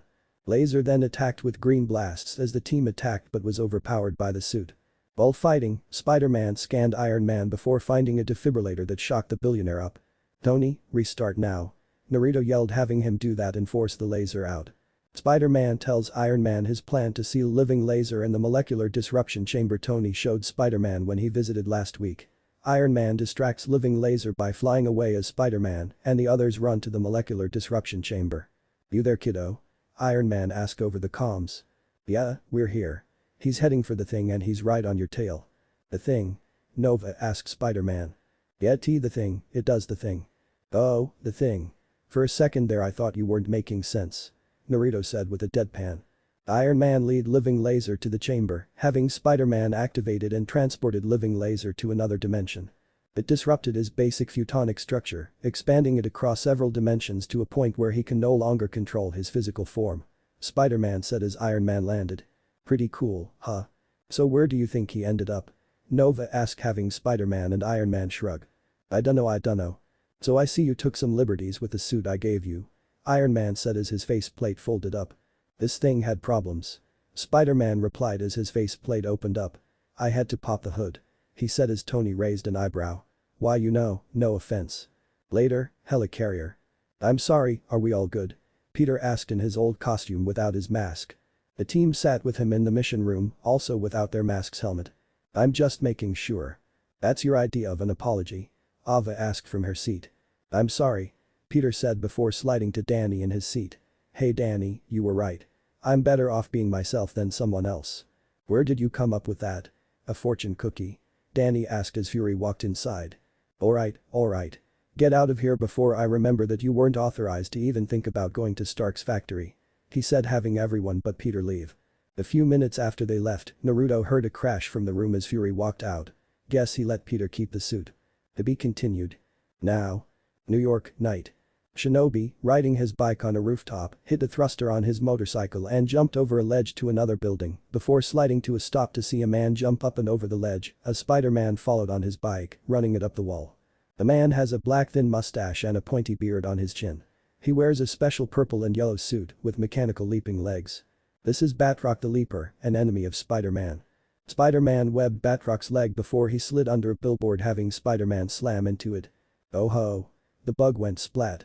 Batroc said in a French accent as he slid back around. And was punched by Naruto, knocking him out. I didn't even get a chance to use my new electric claws.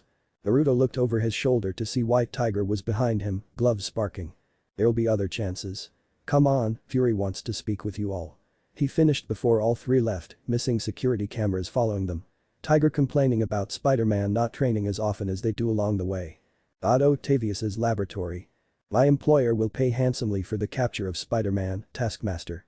Octavius said to a man as they watched the footage of the fight with Batroc. Taskmaster has a muscular build and wearing a skeleton mask with yellow eyes. He's wearing a black suit with white gloves, boots and a white cape with a hood. He also has several belts on him to carry his equipment. The guy with 4 arms should be able to grab one bug by himself, Octavius. Taskmaster replied watching the fight as he placed his hand on the screen. Yeah, I don't get out much. There's moves I can master, my powers can cover that. But the tech makes it trickier, no wonder your employer is eager. Taskmaster suddenly backflipped and landed like Spider-Man before standing. High school, huh? Can't wait. I'm great with kids. Midtown High, next morning. Naruto and the school were in the cafeteria with Coulson explaining that the gym teacher had an accident the previous night and the citywide athletic achievement contest. As he was explaining, Peter walked in and up to him and Ava. What did I miss? Lacks training, late for school. Good show Parker. Ava said resting her head on her hand. Peter left a talk with Harry and Mary Jane before Flash pushes him off his seat and Coulson spoke up to get their attention. Mr. Yeager will be your substitute until further notice. Mr. Yeager is a Latino man with brown hair and is wearing gym clothes, which consists of a sweatshirt, short black pants, black shoes and a white sweat headband and armband. I look forward to the challenge. Naruto narrowed his eyes, getting a weird feeling from the man. Later, most of the school were now in the gym and in their gym clothes waiting on Mr. Yeager before Naruto caught a dodgeball that was going to hit Peter in the head. He then threw it at Flash's group, hitting each one with the same ball as it bounced off one team to the other. Mr. Yeager walked in having some of the teens look to him before lining up, Ava and MJ being the only girls in the group. Why are you two the only girls here? Not that I'm complaining or anything. Just seems weird that it's only you two. Naruto said having the two lone females shrug. I'm looking for finalists for the citywide athletic achievement contest. I want to see everything you've got in this obstacle course. Push yourselves to the limit. Don't give me less than 110%. Yeager said as he looked at the obstacle course he set up. It starts with a climbing wall, tire field, a pool to swing over, balance beam, and finally a hanging tire to jump through at the end. You could learn something from him. Ava said to Peter. How to creep people out. Mr. Thompson, you're up. Yeager said having the jock. Flash ran and climbed up the wall, ran through the tires, and swung over the pool, 1 foot landing in the water on the other side. He went over the balance beam before diving through the tire and slid to Jaeger. He called on each student who did very well, good, or stumbled before leaving Naruto and Peter last. "Mr. Uzumaki, you're up." Naruto shrugged before running to the wall, jumped up to grab the top and pulled himself up to jump off and quickly ran through the tires and then jumped over the pool before landing in a roll. He then dashed on the balance beam and jumped through the tire. Impressive, too bad he's been seen with both of them. Jaeger thought as Ava and MJ walked to the blonde teen. "How'd you do that?" the redhead asked Naruto, who shrugged. "I've been taking free running classes." Naruto then saw Peter pretending not to make it up the wall before Jaeger called it a day, having Danny, Harry and Flash make the finals and to come back on Saturday for training. "Why am I not a finalist?" "Because I'm a girl." Ava asked the team minus Sam, who shrugged. "Are you complaining you're not going to school on the weekend?" Peter asked as all but him and Naruto left. "Hey, Naruto should have at least been one. He had the best run." Ava said as Jaeger started to exercise. "Doesn't that Jaeger freak you out?" Peter asked, pointing to the substitute. "I work with two guys who stick to walls. No one freaks me out." Ava replied as they left. "Queens. Naruto's house Saturday, noon. Ring. Ring." Naruto, who was sleeping and groaned as his phone woke him up before picking it up from his nightstand. "What?" "Naruto, have you heard from Harry or Danny?" Ava spoke up as Naruto moved to lay on his back. "No, should I? It's noon and no one's come out yet. You still asleep?" "I thought Peter would be doing that." "Helped Widow out last night. She's been calling on me for stealth missions instead of Hawkeye." "Look, they're probably still training," Naruto said, rubbing his eyes with his free hand. "Well, the fence is electrified. Maybe Fury and Cal wait." "What?" "Okay, call Peter. Sam and Luke are way on the helicarrier, so they're too far away. I'll meet you there." Naruto got out of bed and quickly put his costume on before running out to the hall and ran down the steps. Jingle. Naruto stopped hearing keys jingle. Looking to the kitchen, he saw a woman holding his keys off her finger. She is a tall Caucasian woman with flowing long red hair, reaching her mid-back, hazel-colored eyes, ripped broad shoulders and long muscular yet shapely legs. She has a very voluptuous yet muscular body. She is wearing very form-fitting blue jumpsuit which highlights and accentuates her well-toned form that is lined with yellow trim around the collar and down the front to the pelvic area. Combined with this attire, she is wearing a utility belt that's black and yellow trimmed with a black widow hergless on the front one. And a pair of yellow gauntlets on each wrist. This is Black Widow, a SHIELD special agent and a member of the Avengers. "Hey Natasha, can't talk now. Something's going on down at the school." Naruto said, running over, grabbed the keys and ran out of door. Widow shrugged before reaching in the fridge and took a bottle of water before leaving. Midtown High. Ava hung up the phone and jumped as Shinobi was beside her. "Yeah. I'm that good," Naruto said as Spider-Man dropped down. Ava went in the alley across the street and quickly changed into her costume before they jumped over the fence. "Something's up. We should call Coulson," White Tiger said, bringing her watch up. "Hold on, this could just be a glitch." Spider-Man stopping the feline-themed heroine. They then walked inside, revealing the door was unlocked. "I mean, why electrify the fence but leave the door unlocked?" The heroes then slowly walked around to stake the school before seeing puddles of water on the floor leading to a hall on their left. "Hello? Is anyone there?" They dashed to see Stan was pinned to the wall by a claw. "Hold on." Spider-Man and Naruto went and helped by pulling the claw off the janitor before he fell through a trapdoor that closed. The trio continued down several halls before White Tiger brought her hand to her left ear. "I'm calling Coulson." "No need. He's here," Spider-Man said, looking into his office. "Here? On a Saturday?" Tiger asked as Naruto opened the door. And fell to his knees. "I'm blind." White Tiger dashed over and deadpanned. Reason being, Coulson was hanging upside down in his underwear over a vat of acid. "Oh, all the pretty ladies I won't get to see. And I'm going to have to ask Matt how to get around. The whole school's rigged. Taskmaster corrupted the school's security measures," Coulson said as White Tiger raised an eyebrow. "Boo. An assassin who used to work for SHIELD, he has a photographic memory and can copy your fighting style just by watching you," Naruto explained, standing up. "We need to contact Fury," Tiger said before Coulson spoke up again. "Can't. Taskmaster has scrambled the signal. Shouldn't have come to school today." "Told ya," Spider-Man said to White Tiger, who glared at him. Naruto blinked as he thought he heard a tiger growling. "Ah." They heard Harry scream before dashing down the hall. They then dodged traps that were set off before running a door to see Harry and Flash running away without Danny before Taskmaster dropped in front of the running teens. "Which one of you are going to change into Spider-Man before you get hurt?" The two turned to run, only for Harry to get caught in a net as Flash ran away and hid. Taskmaster pulled out a broadsword as he walked after Flash. Flash is in your locker, what's the plan? White Tiger asked Spider-Man as Naruto snuck over and cuts Harry down. Get out of here, now. He wants me. He gets me. Spider-Man said swinging towards Taskmaster. The two heroes then followed after and saw Taskmaster fighting Spider-Man with his own moves before Tiger ran towards them. Tiger wait. Naruto yelled as White Tiger knocked Taskmaster's mask off and revealed Jaeger. Coach Jaeger. So that test was only about finding Spider-Man. Now I don't feel so bad for getting cut. White Tiger said before attacking Taskmaster, who copied her moves and then punched her down the stairwell. Spider-Man kicked Taskmaster towards Naruto, who punched the assassin down to the end of the hall. Naruto saw the two members of his team at the bottom of the stairs before hopping over the destroyed railing and landed on the bottom. They walked out while coming up with a plan to take the assassin out. I got a plan. Naruto said, getting the two to look at him. Spider-Man, get your extra mask. Figuring out Naruto's plan, Spider-Man then went to get his mask as Naruto explained it to White Tiger. After getting back, Spider-Man gave his mask to Tiger before they lured Taskmaster into the gym with the obstacle course still set up. Welcome. Naruto said before turning the lights off. His goggles then glowed lightly, having night vision turn on before yelling. Night vision, now. I make this spider night vision look good. Tiger said, turning on hers before dropping down and attacked Taskmaster. Naruto and Spider-Man then attacked with a punch each, knocking Taskmaster off his feet. He then got up to taunt them. I know all of your moves. No way you can beat me. He said as White Tiger stopped in front of them. And webbed him as Spider-Man's hand sparked and hit Taskmaster with Tiger's electric claws. You would if we were still fighting the same way. Naruto then kicked him to the wall climbing board. You just did me a favor. I have a photographic memory. I know this place like the back of my hand. I can move in here as well if the lights were on. Taskmaster said before jumping up to the top of the wall and jumped for the gymnastic rings.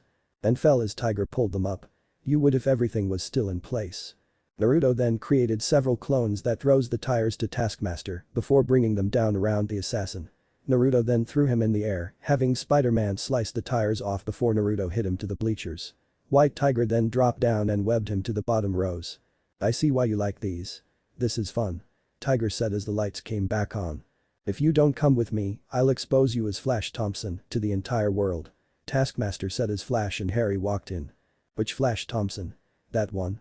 Yeah, loser. He can't get out, can he? Flash asked as they stopped by the group. The name is Spider-Man, Taskmaster. Not Spider-Teen. Spider-Man said as Naruto leaned down to the assassin. Spread the word.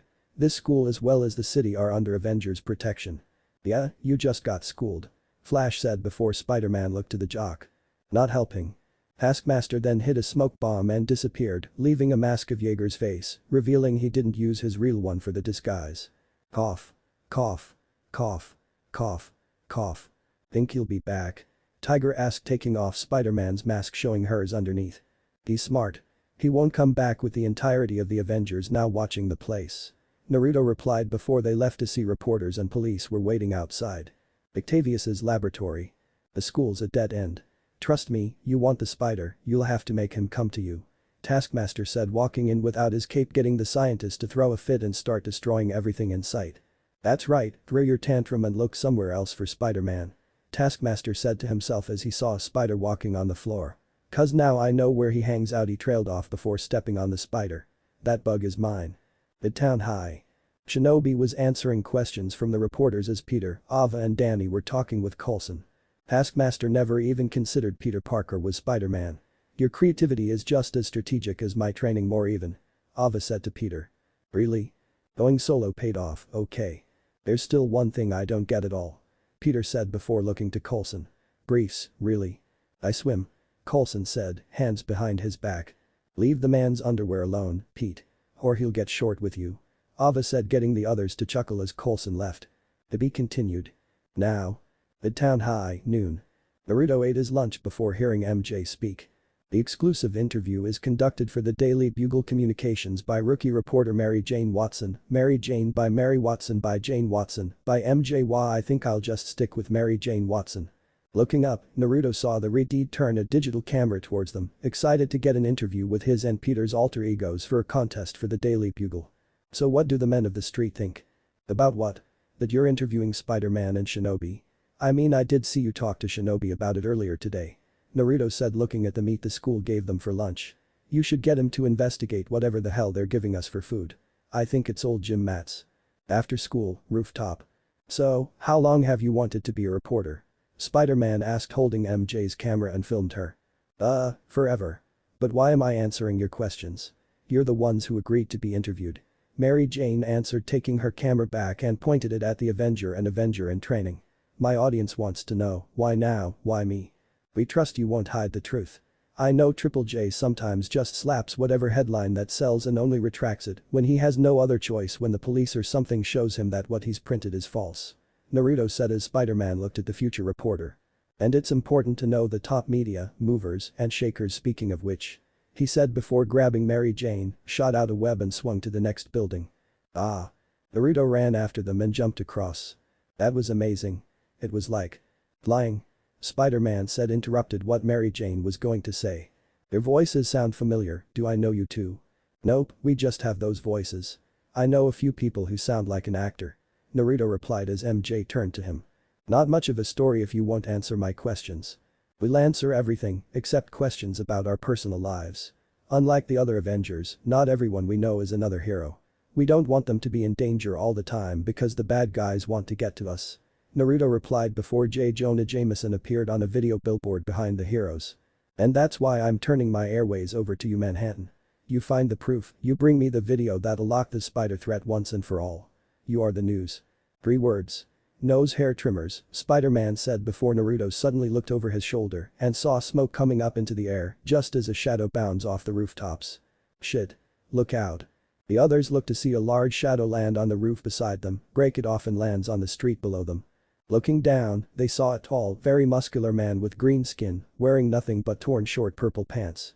He has green eyes and dark green, almost black hair. This is the Hulk, aka Robert Bruce Banner, a gamma-powered superhero and member of the Avengers. Hulk smash. Naruto saw a policeman surround the Avenger before picking MJ up and drop down on the sidewalk. Stay out of range. Naruto ran in front of the Hulk and looked at the police. Stand down. I'll handle this. Naruto looked at the Hulk before speaking. Hulk. It's Ninja Man. What's wrong? Hulk smashing Energy Man. Energy Ma. Naruto stopped as Spider-Man slingshots a car at the muscle of the Avengers. Naruto's shoulder slumped as Hulk walked over to the arachnid-themed hero and Mary Jane, who was filming him, and picked Spider-Man up very easily. Hulk not fighting Bugman. Bugman better get out of Hulk's way. Bugman. Now that's just insulting. Spiders are not bugs. He yelled as Hulk looked to MJ. Hulk no like paparazzi. He then threw Spider-Man away, knocking the camera out of MJ's hand several feet before throwing objects at buildings that disappeared right before hitting the wall. Naruto landed beside the two inside.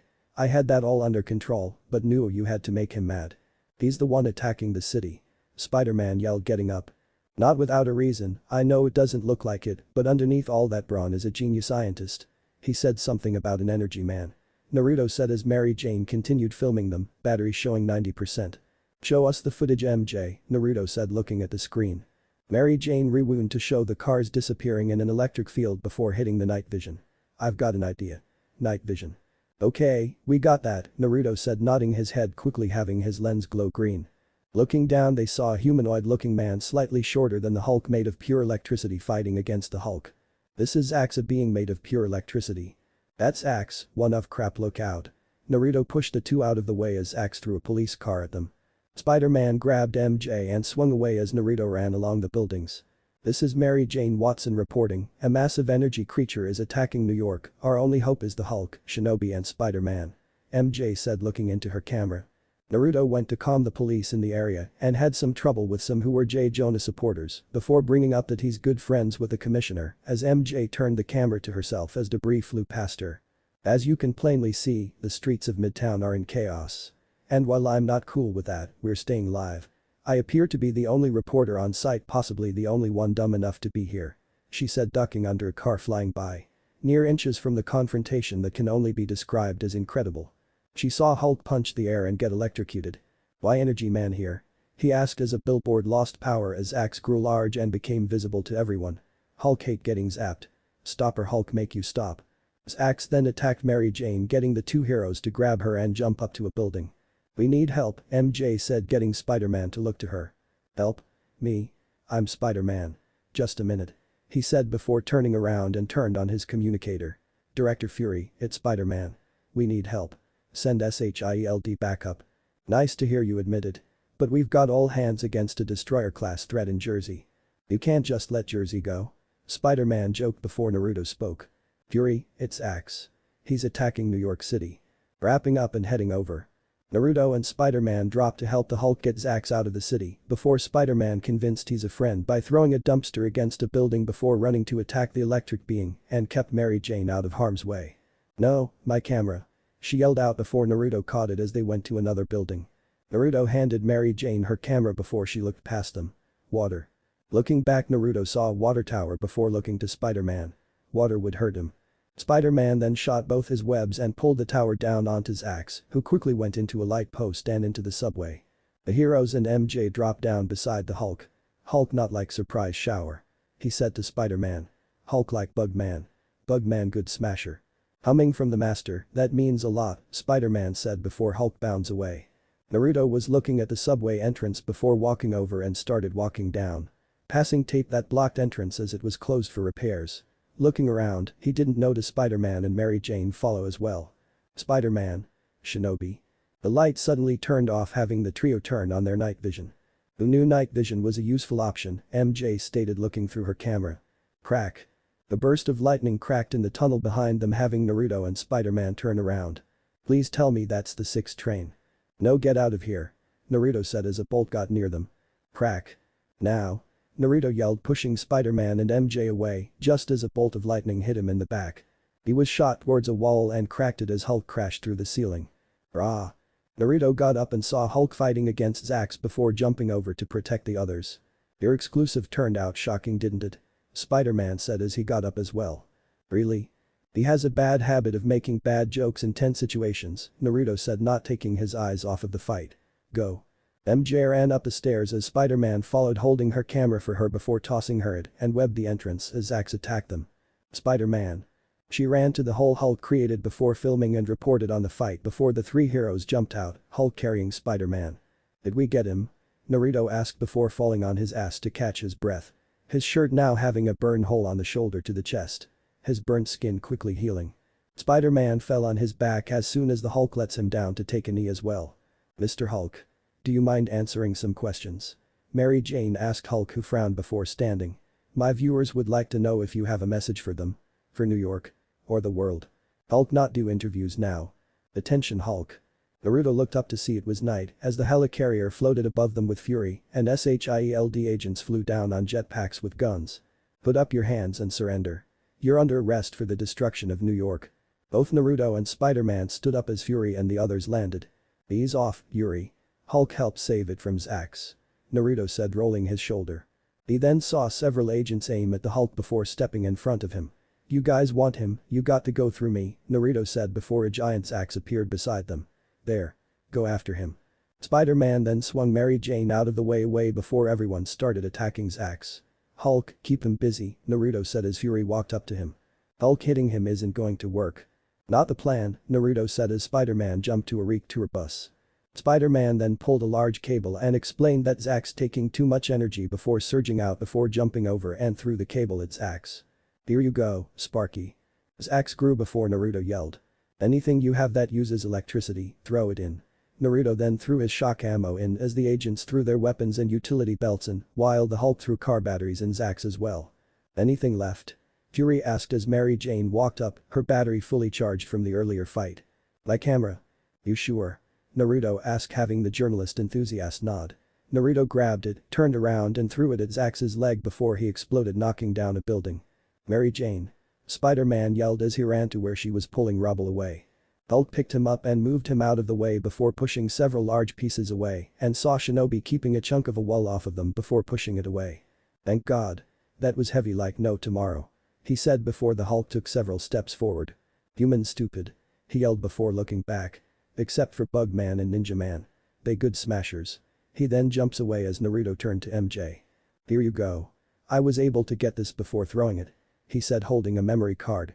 Asp. The memory card. You're not worried about how worried Jameson will use this? I trust you'll do the right thing, Naruto said as Spider-Man walked to stand beside him. MJ then hugged them both for a second and ran off. I won't let you down. "I know you won't," Spider-Man said before swinging off. A few days later. Queens, Peter's house. Naruto, Peter and Mary Jane watched her report on YouTube rather than on DBC's website, but she still used their logo on the green screen at the end. She explained she didn't enter knowing J. Jonah would have chopped it up, made it look like Spider-Man didn't save the day before the doorbell rang. Going to the door, they saw a delivery man holding a package. MJ Watson. Her folks said she was here. Signature required. MJ signed and took the box before they went back inside and opened it, showing a digital camera. It's a new camera from the Daily Bugle. She picked it up and turned it on, showing a video of J. Jonah. "Saw your footage, Watson. There might be a place for you at the Bugle. Send your work to me before you post next time." "Well, wha'd you know? He does have a heart," Naruto said as Mary Jane erased the video and had the camera turned to her friends. "I wish they would have let me know who they were," she said as Naruto covered the camera. "You never know. You might get another shot someday." To be continued. Now. Shinobi was looking across the skyline from atop a 35-story office building with a 3D4 as the rooftop before diving off of it. Diving down, he saw his motorcycle hovering several stories below before flipping to land on the seat. He then quickly turns off the flying mode and rode down the windows before pulling a wheel stand and had the thrusters slow him down as he landed on the ground. And missed a plaque on the wall by the door with several candles and bouquets of flowers in front of it. In memory of Stan the Man Lee. 1922 to 2018. The more you read, the better you're going to become as a storyteller. Excelsior. Speeding down the road, Naruto had a screen pop up on his hologram dashboard underneath his speedometer. He saw an android attacking a street that has an appearance of a large purple humanoid dragon being with sharp claws and large wings.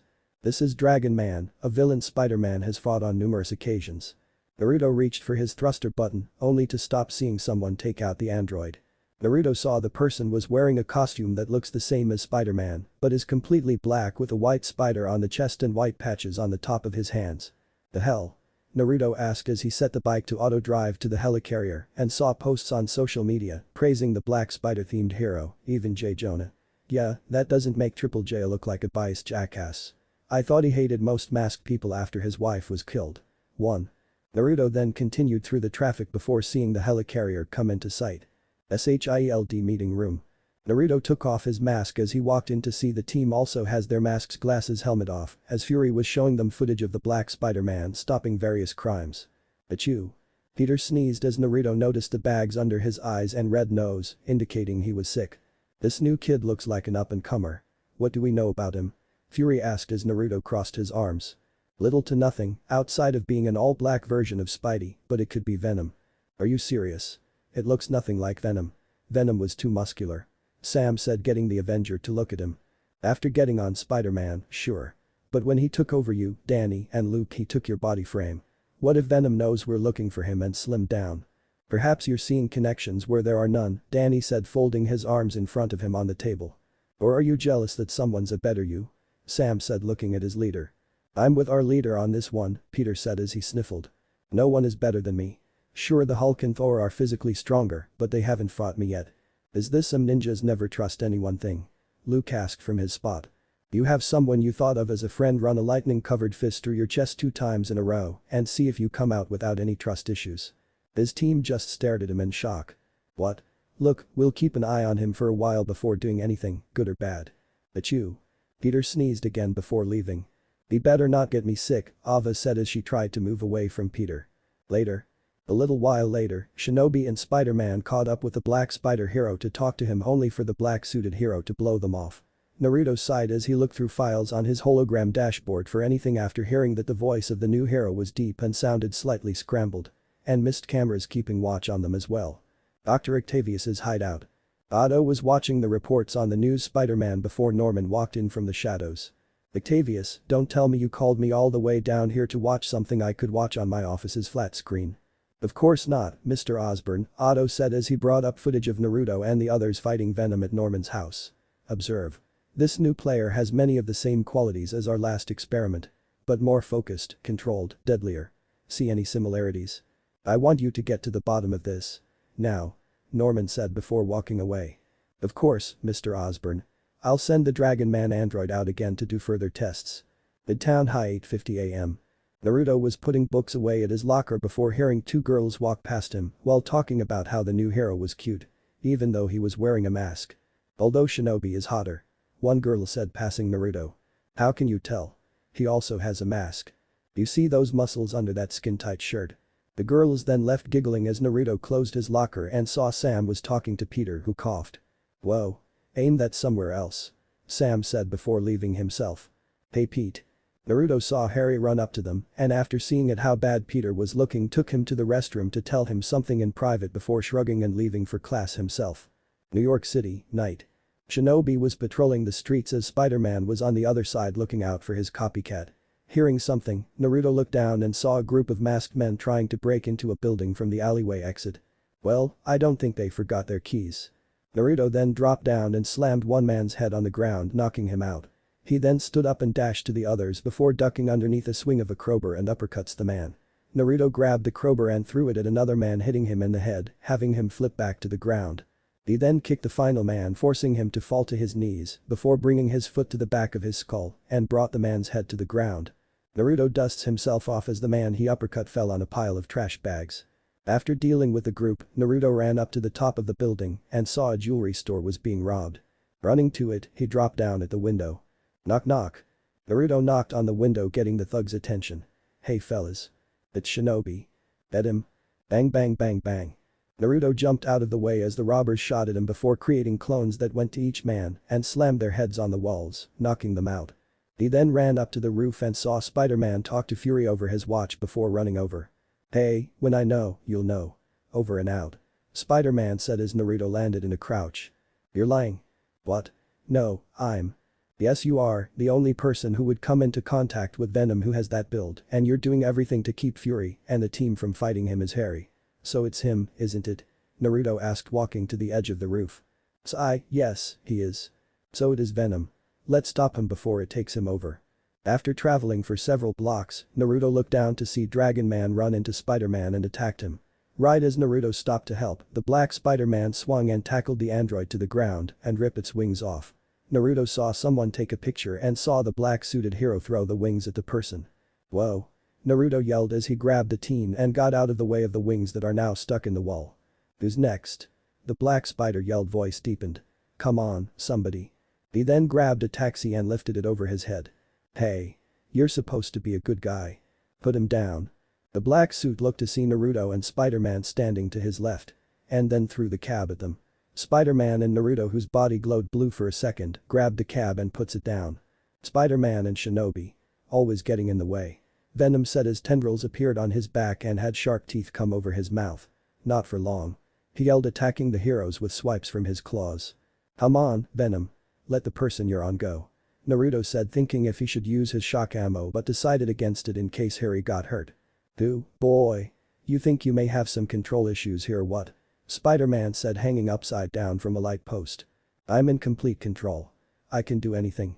I'm the best Spider-Man there is. Venom yelled, standing up as more tendrils sprouted from him. Well, that wouldn't be difficult. Believe me. Spider-Man replied, flipping to the ground.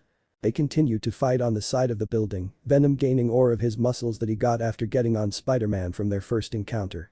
Remember who you are. Naruto yelled as Venom smiled with a long tongue. I remember. I am Venom. Naruto tackled Venom to the ground and crashed on top of a car, crushing the rooftop before jumping off the symbiote and continued the fight through the streets of New York. Naruto brought his tonfas out and spun them before flipping them to the inside of his arms and attacked Venom with several forearm strikes and blocks Venom's own strikes. Spider-Man followed suit by webbing Venom's eyes and then had Naruto hit him upside the head with his tonfas. And revealed Harry's face for a second. Spider-Man attacked as well and each hit showed Harry's face before being wrapped by the symbiote. Help me. I can't. Yes, you can. Venom said before throwing the heroes at a fire truck. Fight it. Naruto said before Venom grabbed Spider-Man and bounds away. Oh, come on. Naruto followed to see Venom crash into Oscorp as Norman was holding a meeting. The great Norman Osborn. Venom said as Naruto stayed near the edge of the room in case Venom tried anything. You never know, you never cared. Spider-Man then got up and quickly attacked Venom before jumping to the ceiling. Naruto then tackled Venom out of the window, used his shock ammo getting Venom to screech and had Harry's back appear and then used a rope to pull the teen out. Hiss. Venom lunged at the ninja, only for Naruto to use his shock ammo and then had a jar appear from a scroll he threw, trapped the symbiote and sealed him back in the seal. They then landed on the ground as Spider-Man dropped down. SIOU, big time, Harry said as Naruto pocketed the scroll. Nah, but don't do something like this again, it looks like this thing is like a drug. You can get hooked on it if you're not strong enough to fight it. Get some sleep, kid. Dr. Octavius's hideout, a few hours later. Otto watched the fight and zoomed in on Harry. So Venom was Harry Osborn? Who'd have thought? Octavius. Otto quickly shut off the screen as Norman walked in. I saw it up close. Right in my own conference room. It's unbelievable. The power, the savagery. Whatever it takes, Octavius, I want Venom. Otto stared at him for a moment, having Norman speak again. What's the matter with you?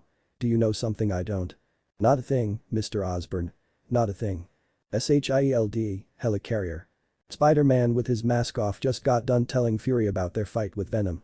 I think you know more than you're telling.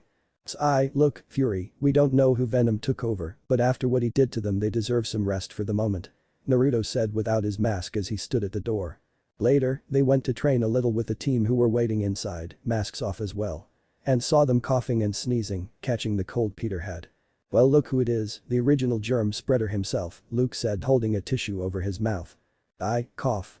Said you'd better not get me sick. Ava said, congested. Oh, sorry, Peter said as he just got over the cold on the way to SHIELD. At him? Ava yelled at Peter. Naruto got out of the way as the others ran after the arachnid-themed hero. She still looks good, Naruto said, quickly taking a peek at Ava's ass through her skin-tight pants. Norman's penthouse, middle of the night. Harry tossed and turned before a piece of venom appeared on his ear. He shot up from his sleep and panted after before rubbing the back of his head. To be continued. Now. New York City, Metropolitan Museum morning.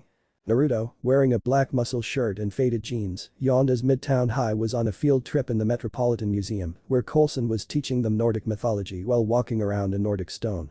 Naruto noticed Peter, wearing a pink button shirt, was standing in the back far from the group due to not having good luck on field trips outside of the previous one where he got his powers.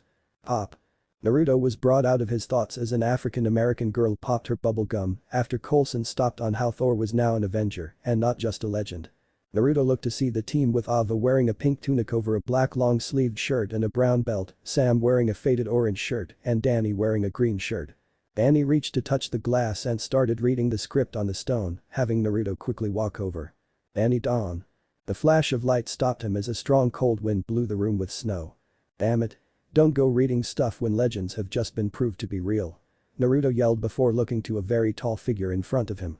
He has blue skin, red eyes, and is wearing a loincloth with ice armor on his arms and ankles, holding an ice club with a necklace that has a stone with a gem in it. This is a frost giant, a monstrous titan from Jotunheim, the frozen realm. I should have stayed in bed today, Naruto said as the kid screamed while Coulson got everyone out. You're up. He said to the disguised heroes before running out himself. Naruto took off his shirt and then unsealed his costumed one from his wrist and put it on as well as his mask before taking his pants off, showing his costume one was on as well. The others followed suit by changing behind pillars or other attractions before running out. White Tiger jumped on the giant's neck only for it to not even faze him before jumping off and dodged several swings from the club. Spidey, you're up. Tiger yelled running to the side just as Spider-Man swung in. We need to get Frosty to chill out. He yelled, shooting web in the giant's eyes. Nova used his beams as the others ran in. The eyes, teamwork. Naruto yelled out before Nova flew to the giant and was hit to the wall, breaking a cabinet. Iron Fist just stood looking for the perfect strike before Power Man grabbed the club, keeping it from hitting the martial artist. Iron Fist, strike. The enemy won't wait for you to make your move. Power Man, use your strength offensively. You don't need to hold back this time. Naruto ordered before White Tiger was hit by a blast of ice, sending her to the other side of the room. Tiger. The giant then threw the two heroes at his club, flying into a pillar before freezing Spider-Man's webs. Rasengan. Spiraling sphere. Naruto hits the giant with his Rasengan, spiraling sphere, before hearing lightning crack. Crack. The glass dome from the ceiling broke as a man flew down. He is a tall, highly built man with long blonde hair.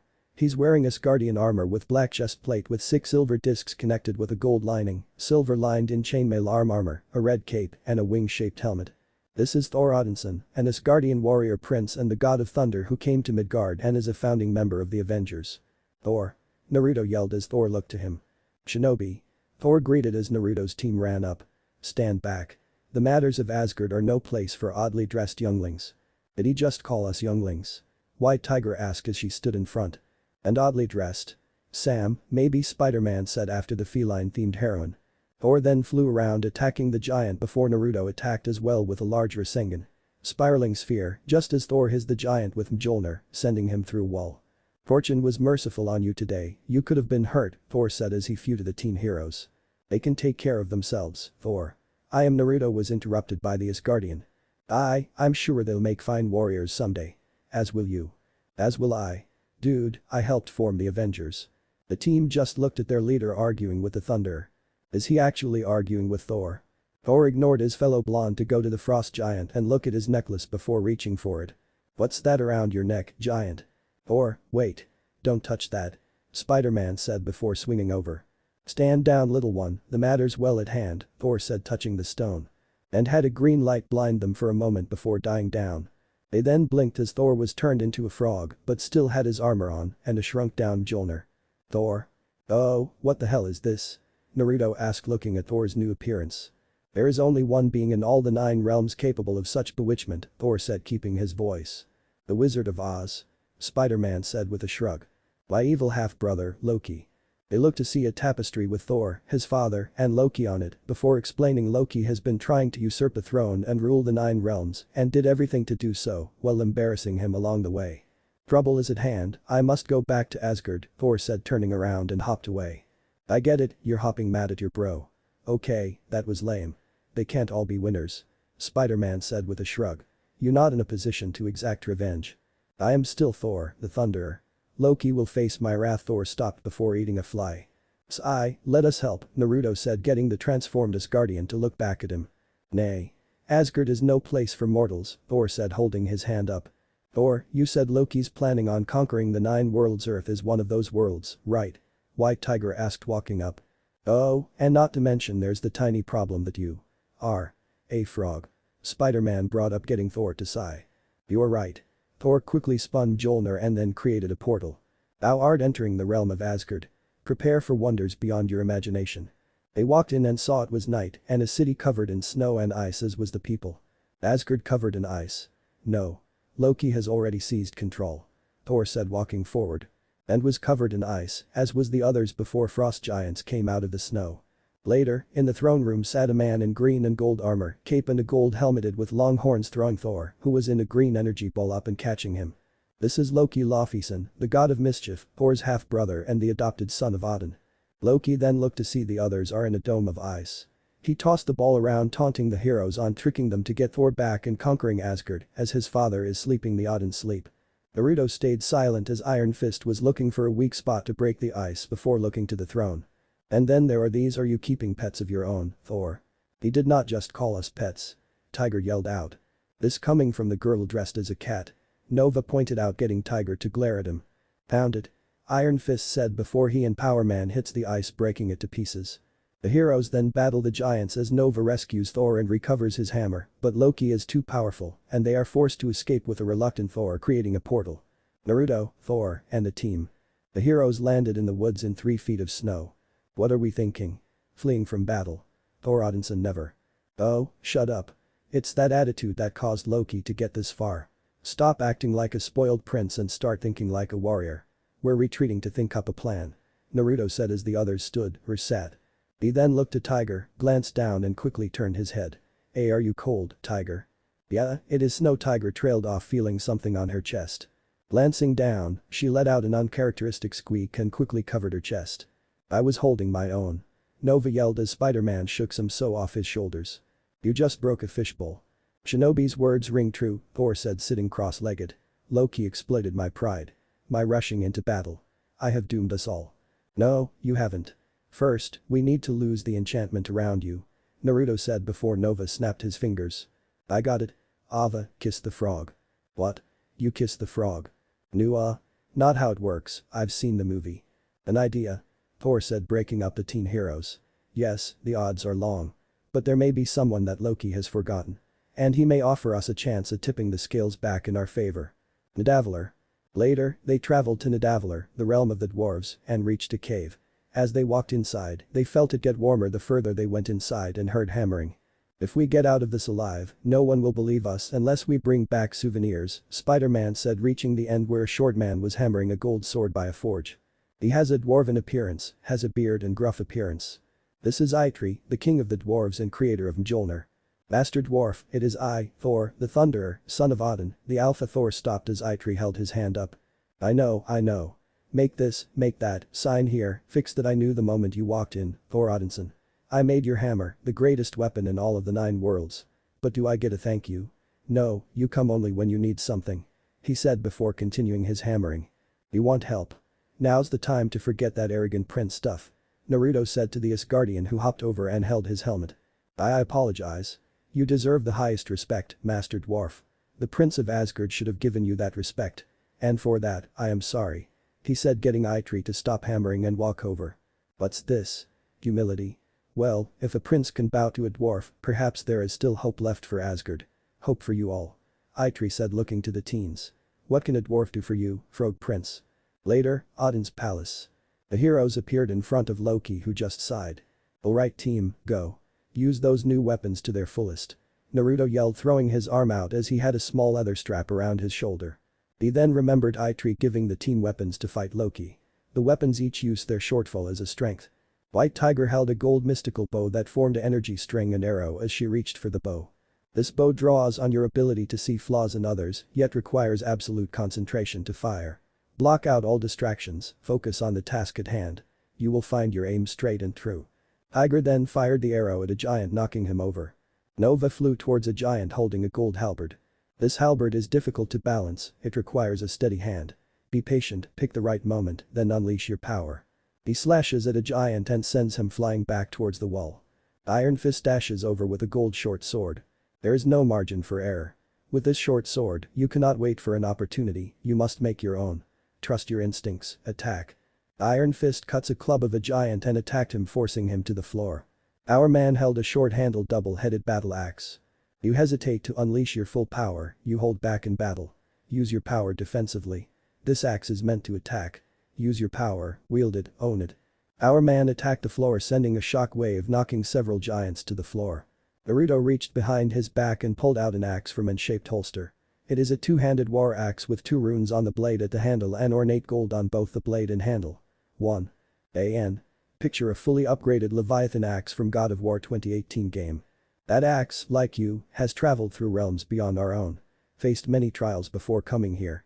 Wield it as naturally as you would any weapon of your world. Naruto attacked a giant by throwing the axe at his shoulder, getting the giant to yell out in pain.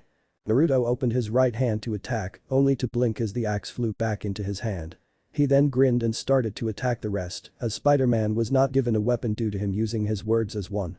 They then teamed up together and finished off the rest of the giants, just as the door behind the throne broke, revealing a man sleeping with an energy bubble surrounding him.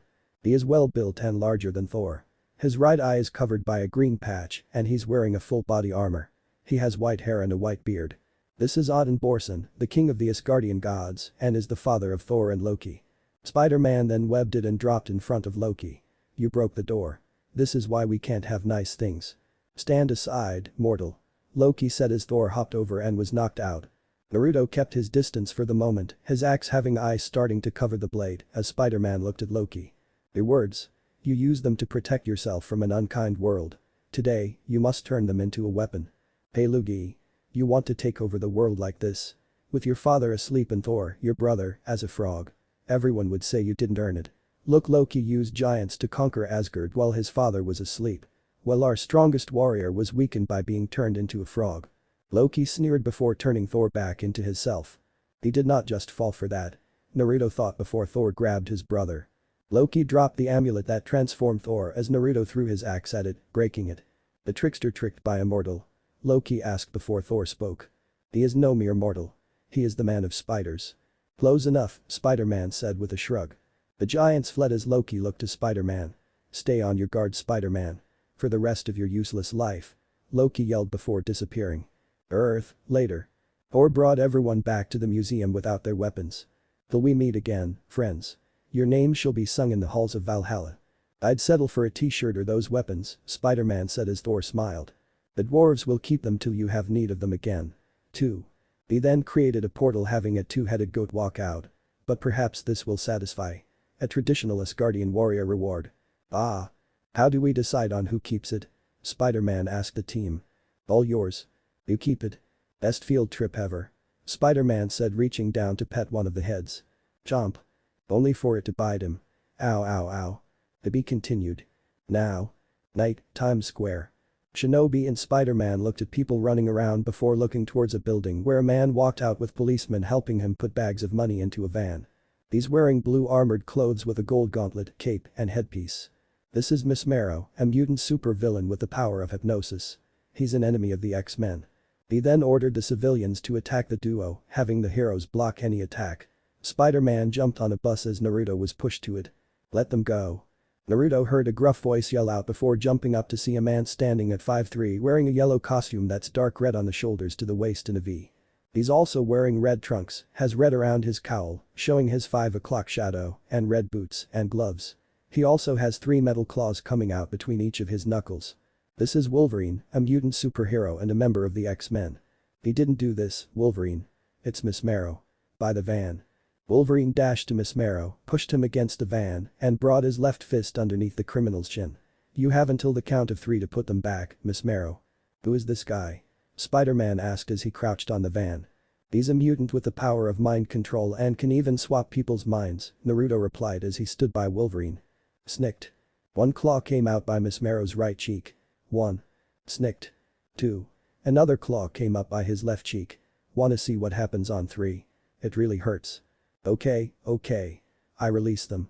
Suddenly, Fury and Shield came down and arrested Miss Marrow before talking to Wolverine, who was sitting in the van on the money drinking a can of beer. Logan, staying out of trouble. Trying to. Till whatever this has happened. Wolverine said, pointing to Spider-Man as Naruto stood with Fury. We were going to kill him. Sometimes, you've gotta go down to their level, kid, Wolverine said, leaning on his knees as he finished his beer. Down to their level? Spider-Man asked before turning and failed to form a sentence. You've got him speechless. Do you know how long I've been trying to do that? Fury asked Wolverine, who stood and tossed his beer in a trash can. You got something you wanna say to me, punk? You're the most disgusting person I've ever met. You're young, Wolverine said as he turned to leave. He was going to kill people. Spider-Man stopped as Wolverine got in his face and growled. Midtown High. Naruto put books away as the team minus Ava tried to get his or Peter's homework due to not doing theirs. No, you want to be like normal teens, you do the work, Naruto said as Ava walked up. See, he actually has integrity. Thanks, Ava, that's why you're my favorite, Naruto said walking to class. Later, SHIELD helicarrier. Shinobi stood with Fury at Miss Marrow's cell after finding out he switched Wolverine and Spider-Man's mind before walking in and lifted Miss Marrow up. Change them back. No. Naruto smiled before the lights turned off and the others heard screaming. Okay.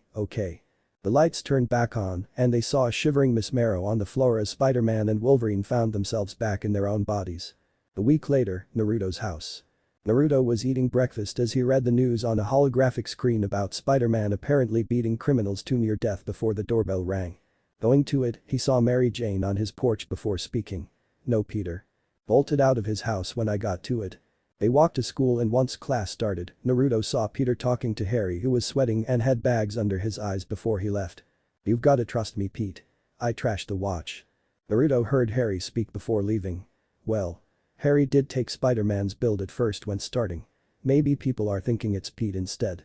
After school, Spider-Man and Shinobi followed Harry around town as he went to his father's work office.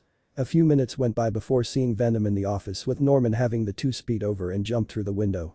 Spider-Man webbed Venom, only for Venom to grab the webs and throw him into Naruto, having the both of them hit the wall, cracking it. Venom then hits Norman out of the window, having Naruto dive after the businessman. He grabs Norman by the ankle and dived to the building and stuck to it, skidding down several feet from the force of the fall. Naruto dashed back up to the office to see only Spider-Man was there as security ran in. Norman thanked Naruto for saving him before quickly leaving. SHIELD, helicarrier. The team sat in the meeting room, masks off, talking to Fury about Venom. Obviously, there's only one way to handle this. Venom needs to be taken down. Right now, whatever it takes. Fury said before each hero in training spoke up. You've got it, boss, just point us in the right direction. I'll blast the goo boy into next week. And what of the person he's taken over? You gonna blast them as well? Naruto asked as he had his hands clasped together on the table. Do you know something?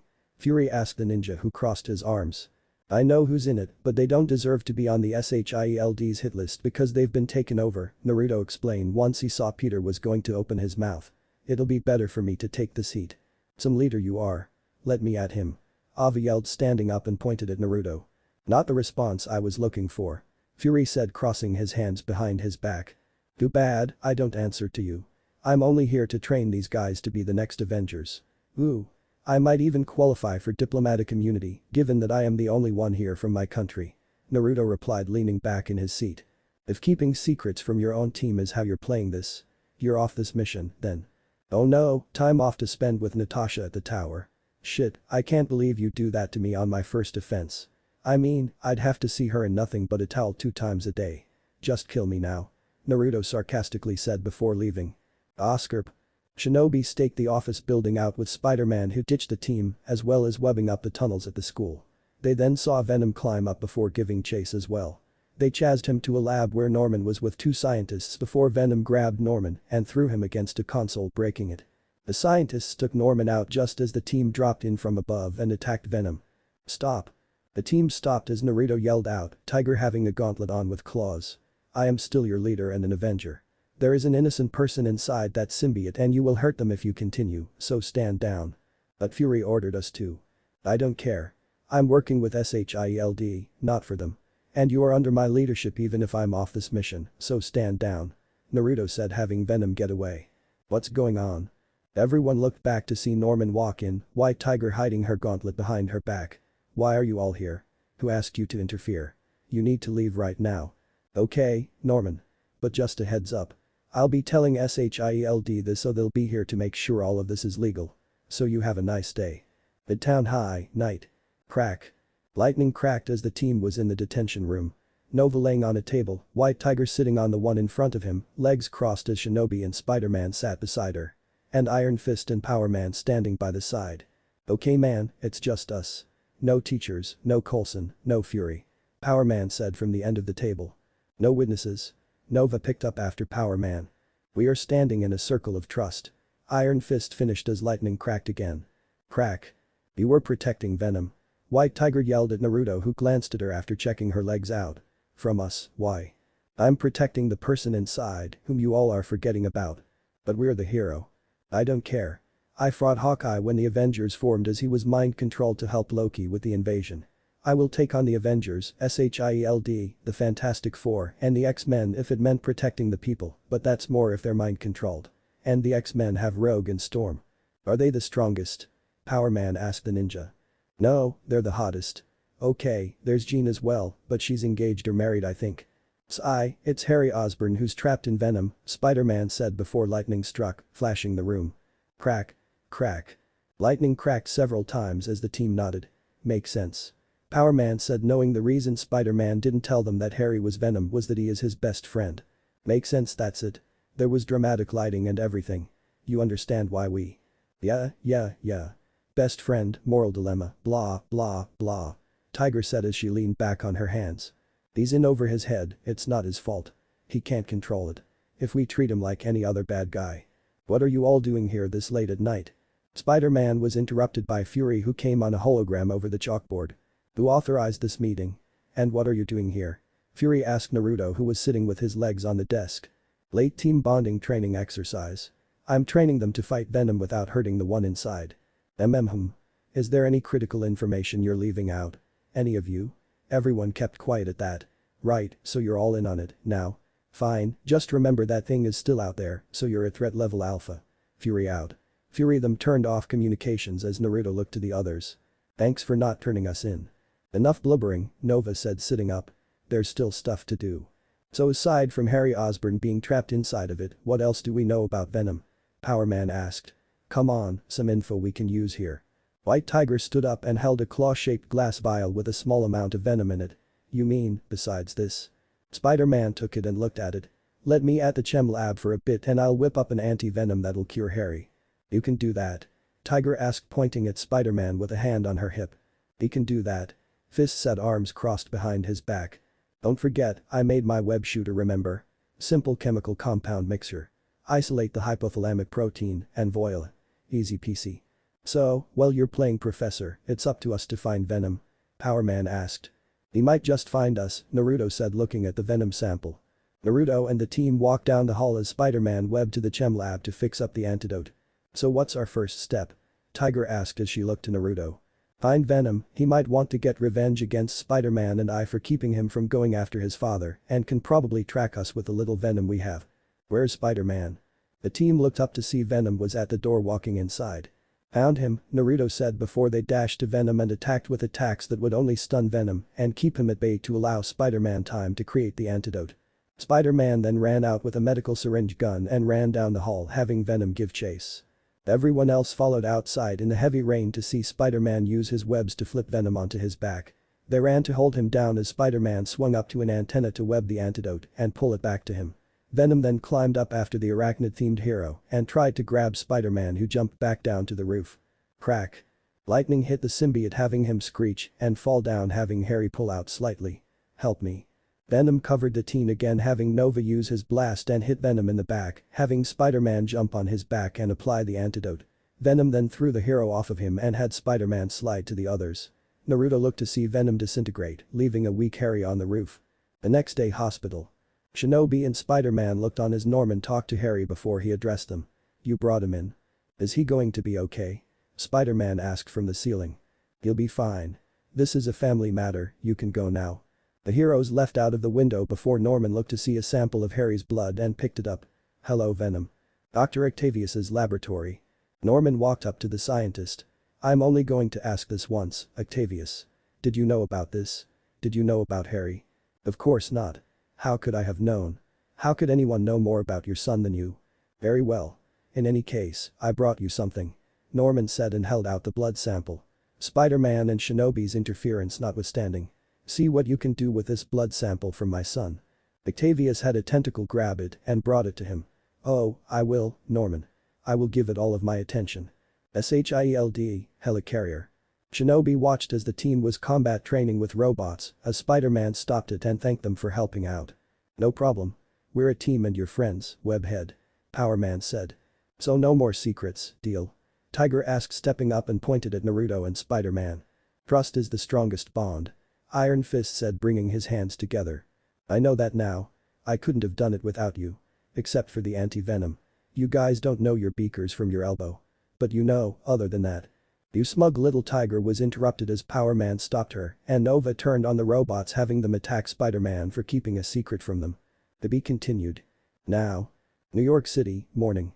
The tornado rampages in the city before Shinobi and Spider-Man arrives on their cycles saving civilians from the cars. Finally. I was starting to wonder how much damage it took to lure out a hero-shaped punching bag. They looked to see a man using an air tunnel to stay up with them. He's wearing green armor. The helmet has a rocket shape and he has 2 saw blades attached to his wrists. Hero? That's not a name I get called much. Now I'm gonna feel bad taking you down, Whirlwind. Spider-Man said as they gave chase. Spider-Man then grabs Whirlwind's helmet with his web and knocks him out with it before landing. Still too much collateral damage. The heroes looked to their left and saw Fury before Spider-Man threw up in Whirlwind's helmet. Go to the helicarrier for training. No thanks, I've earned the weekend off. Wash that out. Spider-Man said before giving Fury the helmet and leaves with his spider cycle. Later, helicarrier. Shinobi walked into the main room and saw Spider-Man yelling at Fury for spying on him with small cameras around his house. Fury tells him that he signed a contract, which Spider-Man had doubts about him, but Fury called Nova, White Tiger, Iron Fist, and Power Man, who corrects him by stating it was in their contracts as well. Spider-Man, annoyed, gives his SHIELD watch back to Fury and leaves for a weekend to get some free time. Medbay, later. Shinobi looked at Spider-Man without his mask lying on a bed after being attacked by Dr. Octavius, who he named Dr. Octopus, or Doc Ock, who kidnapped him and took him to his underwater lab for research. Spider-Man was able to get free and call for help only for Doc Ock to be missing, as well as most of the stuff in the lab after the lab flooded in the fight. But Spider-Man held onto a claw from one of the tentacles when he was found by SHIELD. Peter apologizes to Fury and makes a deal that there will be only one security camera outside and delete the other footage that was captured inside the house. Fury nodded and promised that he will delete the footage. A few days later, Midtown High. Naruto yawned as he woke up in class. And saw he was the only one awake. Ava. Looking to his right, he saw the teen girl asleep on her desk as well as MJ. Hello. He yelled and no one woke up. Damn, gotta resist the urge to prank and find out what the hell is up. Getting up, he walked out to the hall and saw everyone who was outside in the hall was also asleep. Creating clones, he had them check the entire school to see if anyone was awake. Eventually, he found that only Danny and Peter were the only ones still awake. Danny began explaining that something was going on as he had to use almost all of his Kai to wake himself and Peter up. They then changed into their hero costumes and got on their cycles before seeing that everyone in the city was asleep. On the way to where Iron Fist was taking them, he explained that something magical was at work keeping everyone asleep. Spider-Man tried to play it off as science and that he doesn't believe in magic before Naruto spoke up. It could be someone from another dimension where magic is real. Thor and the Asgardians are real and use magic.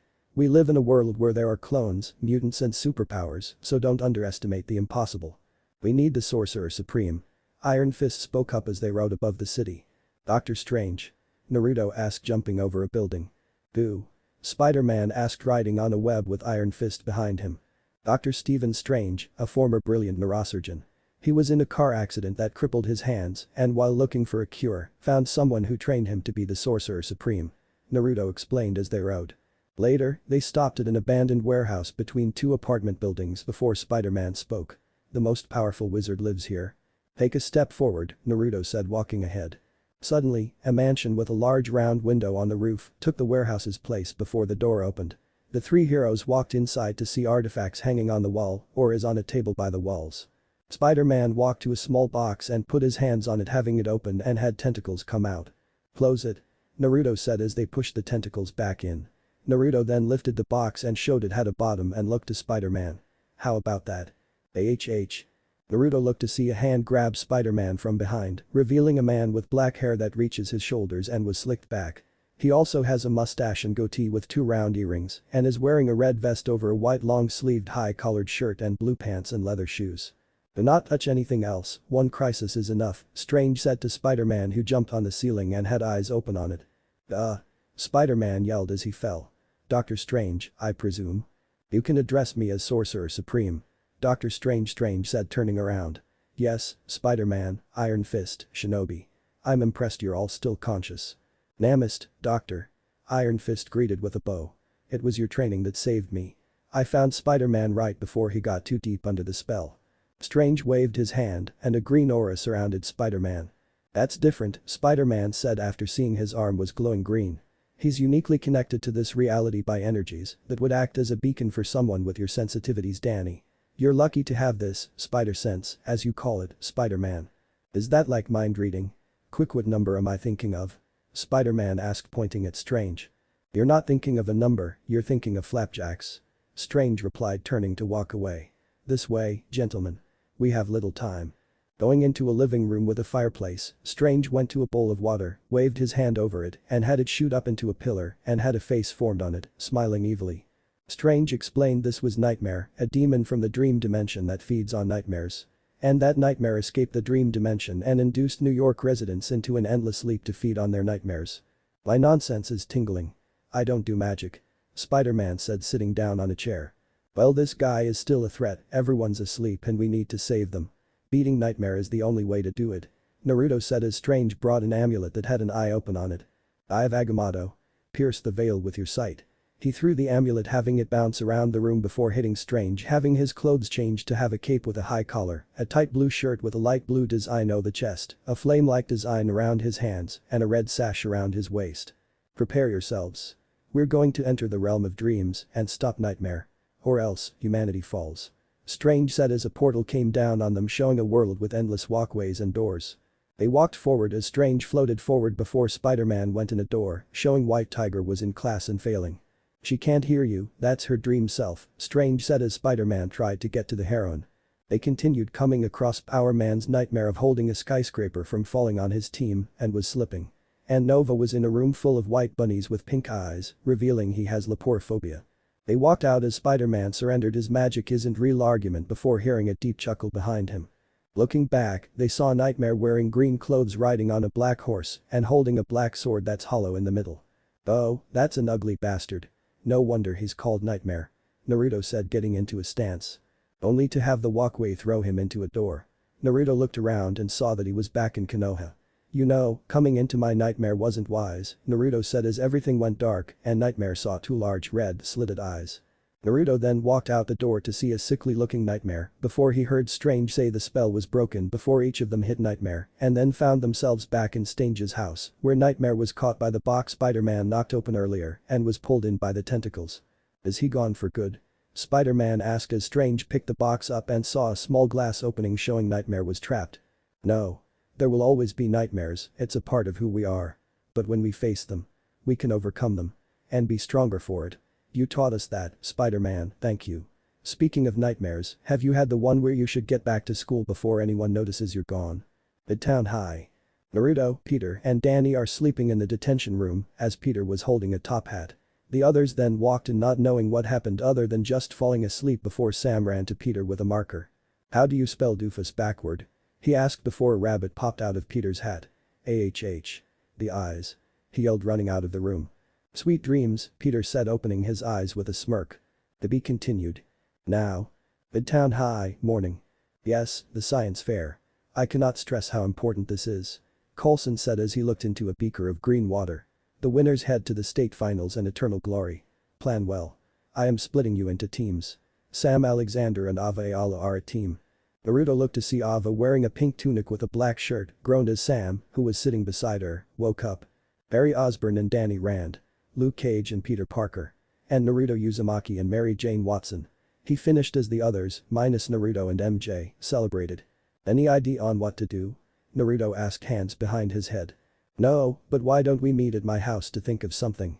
No thanks, your room has just way too much pink. It does not. She yelled back at her friend. The only things not pink are the light bulbs and the mirror. Naruto retorted as she huffed. Later that day, Naruto and MJ were coming up with ideas in his kitchen before settling on one concept for a project dealing with lasers. They spent the next couple of weeks building two platforms that are see-through green in Naruto's basement before fine-tuning what they had. A week later, Midtown High Gym. Naruto was walking around looking at the different projects before seeing his teams. Danny and Harry made an X-ray camera. Ava clearly did most of work on hers and Sam's as it's a machine that'll freeze carbon emission. And he saw Luke looking around on an empty table. I'm guessing Peter volunteered to do it himself. Naruto thought, remembering times when he and Peter were partnered for a science class project he usually took over. Suddenly, he saw Peter run in to talk to Luke before leaving again. What's this? Naruto looked back to see Coulson was looking over the projects before the fair started and walked to his and MJ's. Step back behind the line. Mary Jane said, going behind their posts that are set up 5 from each other at his and MJ's table. Naruto walked behind the posts and picked up an apple as Sam had walked over. Catch. Naruto threw the apple at Sam, who flinched before the apple was sliced into paper-thin slices. Laser-induced plasma? Ava asked as Naruto hit a button on one post showing a multicolored wall between the posts. Yep. With a little magnetic confinement. Ultra precision. 30 minutes later, Peter with a backpack ran in just as Ava's project sprung a leak, blasting Sam, and froze his hair. Peter brought out a gray brick before talking to Luke and both missed the brick grow a small body and jump off the table before eating some papers on the floor. It started eating anything on the floor and grew with every bite. Ah. Naruto and the others looked to see the brick grew to 7 and was muscular with a mouth. Holy shit. Naruto yelled as everyone else panicked. It's called the Awesome Android. An extremely dangerous piece of equipment. Coulson explained to Peter and Luke as the android started eating the tables and projects. Awesome Android. More like Awesome Andy. Peter said as Andy ate a large model of Earth. Coulson then explained that Andy only had the intelligence of a 2-year-old child before trying to get Andy's attention with his keys as Luke threw a table at Andy. No. Andy ate the table and grew a little. Sorry. I was just trying to help. Luke said as Coulson looked back. It uses inorganic matter to fuel its growth. The more it consumes, the more it hay. He was then grabbed by Andy and was eaten. The others stared at Andy, who looked sick before a nude Coulson fell out of his left leg and covered himself up with several large posters. Nothing to see here. Carry on. He said, walking out of the gym as Andy grew 2 stories tall and broke through the wall to the outside. And started eating vehicles, having him grow to tower over the buildings. Shinobi and the others in costumes ran out to see Andy sitting down eating. Naruto's eyes widened seeing Andy get up to run to the train tracks. Team, move. Andy then broke the section of tracks to stand in front of a train that was moving towards him. It'll be close, but I can. Spider-Man stopped as he threw his hands out to use his webs, only for nothing to happen. Oh, yeah, forgot I'm out of webbing. he said before explaining he's been fighting the juggernaut the past few days and forgot to make more webbing. Nova, Power Man, you're up. Naruto yelled as Nova grabbed Power Man and flew up towards the train before dropping him.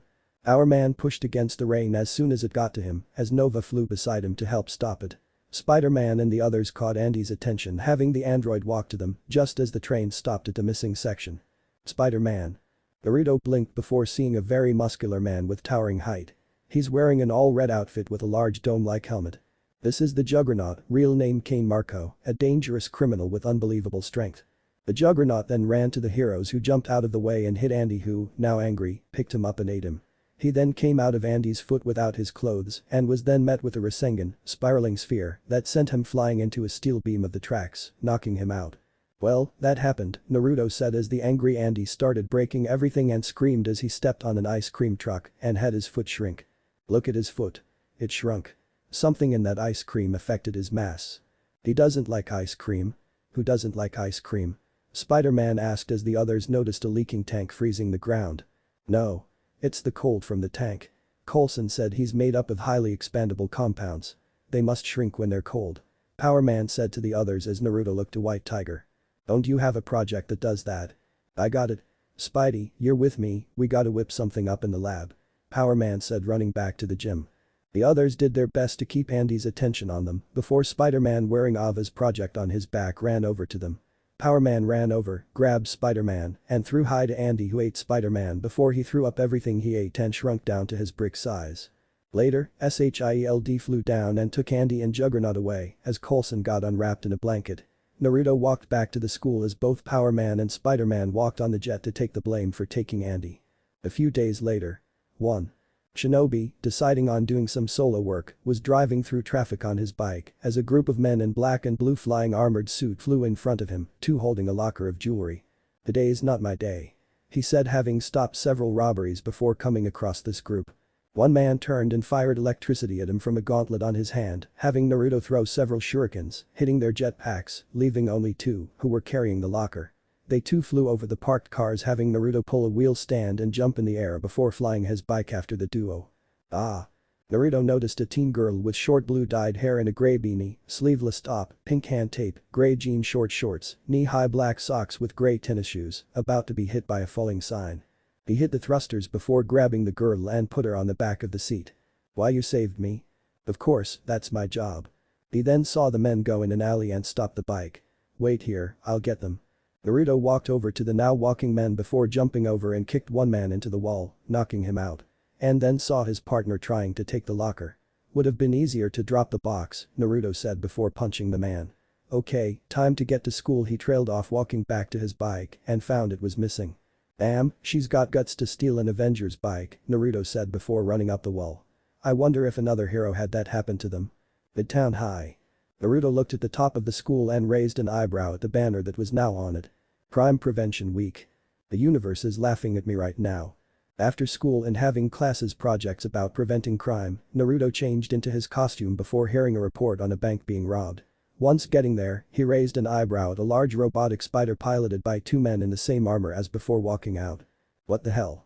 Naruto created a clone and both jumped on the spider, got to the pilots and pulled them out as the spider robot powered down. That's what you go with? A big-ass slow-moving robot? He asked before tying them up and left on patrol. And missed a man in an alley looking at him. Naruto spent the rest of the day stopping petty crimes by teens and adults before calling it quits and went home to sleep. Next day, Midtown High. Naruto walked up to Peter and MJ who were sitting at the top of the bleachers to watch the football team practice. Only for Flash to cry out as someone stole all of the school's equipment. Crime prevention my ass. Just in the last 24 hours, I stopped pretty much every crime there is. Even a couple of new ones. Naruto thought sitting on MJ's left. Really beat up about this, ain't he? Even the cheerleaders' pom-poms got stolen, MJ said looking at a paper. Oh, those fiends. Naruto said looking to said cheerleaders who were just sitting at the benches. Later that night, Shinobi patrolled before seeing the girl who stole his bike, riding his bike wearing pink goggles. Hey, nice looking girl on superhero bike. Get back here. He jumped over and saw that the girl had gone into a warehouse before dropping and saw his bike. He walked in and up to his bike before jumping back to dodge a whip. Who the hell are you three? He asked as soon as he looked up. He saw 3 men, one wearing a dress vest over a red buttoned shirt, black pants, shoes and gloves. "I'm Fancy Dan." The next man was wearing a cowboy hat, green leather duster coat, white shirt, jeans and cowboy boots. "You can call me Montana, partner." The last man was muscular, wearing a yellow shirt with a button collar and cargo pants. "I'm Ox." "Okay, well." Naruto stopped before grabbing a foot as Dan tried to kick him and threw him against Montana before dodging a punch from Ox. Naruto then slid on the ground to Ox and kicked his knees, forcing him to the ground. "Hold it." Naruto looked to see a man in a brown suit with a black undershirt, light blue tie and a brown hat. He also has a black mask with white lines on the mouth. "Shinobi. A pleasure to make your acquaintance. I am Crime Master. You seem like a smart kid, so you might have figured out the recent rash of crimes was all my doing." "Nope. But I did think this was someone's doing. So you're taking responsibility?" "Crime Master." Crime Master said before he and the others brought the bike over. "This is my city now. And you, my dear boy, are either with me or against me. Join me and you'll be one of my star players. I let you mull my offer over." Crime Master finished as he and the enforcers walked away. "He really doesn't know me, does he?" Naruto asked out loud before leaving and saw the others were gone. A few days later, Midtown High. Naruto walked inside after hearing a news report on a guardian security taking charge of the crimes. That Crime Master's probably in charge of that. Gets paid to stop the crime he starts and even keeps anything he'll say was lost, Naruto thought as the crime rate started to go down and the security force taking the credit for the last few crimes he stopped. Oof. MJ ran into him holding a tablet showing the security. "Sorry, didn't see you there," she said before Naruto grabbed the tablet. "Hey, I was there." Shinobi stopped the jewelry store robbery before they came and arrested them after the fight. "That wasn't in the report." "You saying I'm a liar?" Naruto asked, looking up at the reporter. "No. It's just Jameson putting the spotlight on this team as he has his support on them over Spider-Man," Naruto said before seeing a school video of his alter ego being voted as the most cutest hero by the girls. Later that day, Shinobi saw the enforcers getting protection money from a pawn shop before going in. "Okay, guys, surrender now." "Well, if it isn't." Montana stopped as a bull is wrapped around him before 3 more wrapped around his arms and legs. Ox ran to Naruto, who jumped over the man, having him run outside and into 2 clones with Rasengans, spiraling spheres, and hit him to the wall, knocking him out. Heh. A depowered one was enough to take him out. The clone said as Fancy Dan was tossed out, tied up as well. Naruto then ran off as guardian security came up in vans. Later that night, after interrogating several criminals, Naruto found out the Crime Master works off an old ship at the harbor before dropping on it. Naruto nodded his head as his vision turned back before a white sonar ring went out across the ship, showing highlighted people in white. Nodding again, he turned his vision off before crawling on the rafters after dropping through a hole. He then watched Crime Master go into an office where a commercial for Guardian Security played, showing the founder, a man with blonde hair and blue eyes. Naruto saw Crime Master start to take off his mask before hitting a button on his watch, and he recorded everything he saw. Crime Master looked up after taking his mask off, revealing he's the founder of Guardian Security and made up the plan of not only profiting on crimes but to stop them and let the criminals go for a cut of what they stole. And uploading to every news outlet and police computer. And Naruto trailed off, and a moment later, SHIELD surrounded the ship, taking everyone into custody. To be continued. Now. SHIELD, Helicarrier, Night 1. Shinobi and the team walked out of a training regiment as Power Man and Spider-Man kept up on Midtown High, who were having a homecoming football game on their phones. Naruto brought his phone up after it vibrated as Nova was talking about getting lessons in espionage with watches that can project holograms, full bodysuits that can change into any outfit, and a paper that shows what the person who reads it wants to see for documents, permissions, or fake information. Naruto saw MJ's picture before answering. "Hey, are we winning?" "Sorry that we can't be there, study session." "Naruto, it's horrible. Everyone's crying. Liz has to look at cat videos on the internet to keep herself together," MJ said before Naruto heard another girl speak up. Sniff. "You are the only good thing in my life, Mr. Perface." "What happened to cause Liz to do that?" Naruto asked, raising an eyebrow under his mask. "The homecoming game has completely stopped because the football players are too upset to play. Musty the Mustang has been kidnapped. By the other school. Isn't something like that common? Steal the other school's mascot to have the team too distraught to play." Brighton Beach High, Brooklyn. In the storage room of the high school, light is shined down on an old miniature horse being inside a crate. "Is it me or is this thing kind of dusty?" a female voice said as a male voice continued. "Gentle. He must be older than the earth itself." You're incorrect. Earthmen are so dumb. Another male voice said as the man putting the horse in the crate spoke up. I'm being gentle. Got meaty hands. Here you go, little guy. Suddenly, the lights turned on showing 6 teens in costume. The first is a boy wearing a black suit with purple armor and mask showing his mouth and showing he's African American. Mission accomplished. He asked as his hands glowed with purple and black energy. Beside him is a girl wearing a black costume with a piece of fluff on her chest and piece of fluff at the back, which is like a tail, and her mask has pink eyes and long rabbit ears. Beside her is a boy wearing a red and black costume, and his mask resembles the look of a skull. Beside him crouching by the crate is another boy wearing armor which is green and black, and his mask has 3 eyes on each side. On the other side is a boy as large and muscular as Luke is and is bald with a patch of blue hair. He's wearing a blue and white costume with gauntlets. If the mission was to steal the mascot of Midtown High. They look to see a woman with a helmet and a blue visor with moving words on it as well as a small map in the bottom. She has long blonde hair pulled in a ponytail and wearing a black full bodysuit with armor on the chest, elbows, shoulders, shins, and knees. She's wearing combat boots and a red utility belt with 2 katanas on her back and an X2. Then yeah, the mission was a success. SHIELD helicarrier, next morning. Now, I know there's been concern about the kidnapping of Midtown High School mascot, Musty the Mustang. Fury said to the team in the training room. Since you all attend school when you're not training to be better superheroes, I understand that this might feel personal. Also, that horse he is cute, truth be told. I have 2 updates for you on this matter. 1. Springdale High, the opposing team on the night of the game, say they had nothing to do with this and have pledged their full support. 2. Principal Coulson and I have decided that SHIELD and thereby you will not be involved with the recovery effort. Hey wait. Spider-Man said waving his hand getting Fury to sigh. White Tiger, Iron Fist, Nova, Power Man, Shinobi, and I are the superheroes of Midtown High. We're its Avengers. It's our sworn duty to avenge it from supervillains, monsters, and horse thieves. No, it's your sworn duty to study with SHIELD and become better superheroes, Spider-Man. There won't be any more discussion. You're dismissed to study hall. Fury said as the lights went out for a moment, then came back on to show the training bots that attacked. I dunno, maybe Fury is right. I mean, would it really be worth dispensing my awesome cosmic powers to find some dumb old horse? Nova said crashing through a bot. Musty is not some dumb old horse, Nova. Musty is a symbol of our school who's brought smiles to faces for years. Spider-Man said dodging a blast. Specifically the face of a smart and charming redhead. But Nova's right. I don't need you guys. I used to be a solo act. Fury should let me go. Alone. Naruto watched from the sidelines before Iron Fist spoke. Though I have much respect for your skills at punching, jumping, and throwing shade at fools. Perhaps you're not ready to solve such a mystery alone. What? Dude, I'm an expert mystery solver. I figured out the ending to Transparticulators 4 without seeing it. Because it's been the same damn movie. Naruto said as he leaned against the wall. Okay, maybe I can use the squad's brain power on this. Luke, are you in?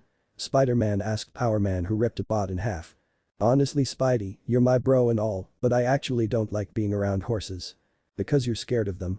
White Tiger said as she landed by the others. There's a difference between scared and being allergic to them. Power Man said punching another robot. Naruto saw that one by one, everyone did agree to help, even Power Man. Then let's get the holo watches and bodysuits to hide our real selves. Brooklyn. The light flashed in an alleyway revealing the team in disguises.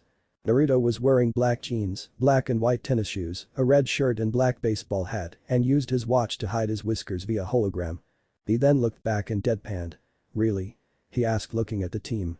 Luke was wearing a black beanie, a black shirt with Brooklyn rulers on it and cargo pants. Sam was wearing a jean jacket with the sleeves rolled up, headphones on his shoulder and an orange t-shirt with Brooklyn is my home on it.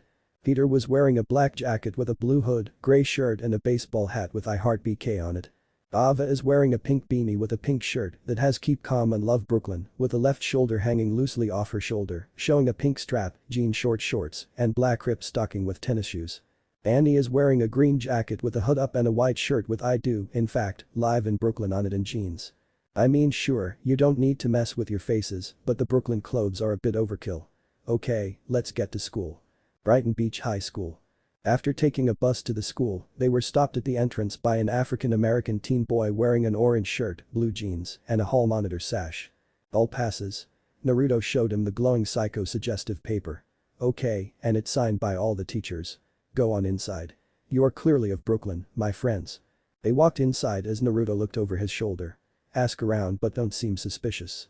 The team split up to gain the trust of the students to get information on the whereabouts of Musty the Mustang. They failed to get answers and then meet up at lunch at an empty table. "You alright, Sam?" Luke asked Sam, who was depressed after asking out every girl he saw in the halls. "I was once a man. I should have been like, whatever. I don't care what you think," Ava said, sitting beside Sam, arms crossed across her chest as she talked to a group of girls at another table. "Truly, spy work is not as cool as advertised by secret agent men," Danny said, sitting at the end after talking to teens at the line for lunch. Peter walked over to them. "What, you think this is like the movies? Come on, those people in those movies are dumb. It takes time to get info. So we should probably look in every empty room there is here," Naruto said, eating his lunch before 5 teens walked over. "Hey, new kids." Naruto looked over his shoulder as one of the teens spoke. He is Caucasian with short brown hair. He's wearing blue jeans, a green shirt and a red jersey. "Cafeteria is kind of crowded today. Mind if we sit with you? My name is Paul." Paul introduced himself as he introduced his friends. Beside him is another boy with shaved red hair and blue eyes. He's wearing green pants, a gray shirt and a purple jersey with a B on it. This is Jason. Beside him is an Asian girl with short black hair and black lipstick. She's wearing a blue shirt with a rabbit on it, a black jersey and a gray skirt with black stockings. And Mimi. Beside her is another teen boy. He is an African American with brown hair and gold eyes. He's wearing grayish-greenish pants, a yellow shirt with a green and white sweater vest and a beige jersey. And that's Serge over there. And the final teen is a boy who is muscular like Luke with a blue mohawk. He's wearing back pants and a white grayish shirt with a blue jersey. And that's Lou. Or Big Lou. Or Laulu. Laulu, Lou spoke up what he preferred to be called. "Sure. I'm Naruto. That's Peter, Danny, Ava, Sam, and Luke." Naruto introduced his team as the teens sat and they started to talk and make fun of their principals before Naruto noticed Luke started talking a little hoarsely. Before he could comment, Luke sneezed, sending food on the others and another teen at the table behind them. Food fight. Later, Naruto, his team, and Paul and his friends walked down the hall behind the lunch lady to talk to the principal for starting the food fight. However, before they got near the office, Mimi chopped the back of the lunch lady's neck, knocking her out. "What the hell?" Naruto asked as Jason's fist glowed red. "We know why you're here. And we can't have witnesses," Jason said before punching the floor. To the skull punch. Naruto grit his teeth as red energy wrapped around his limbs before breaking through and looked at the teens. "You guys took Musty. That explains why Luke was sneezing and hoarse around you.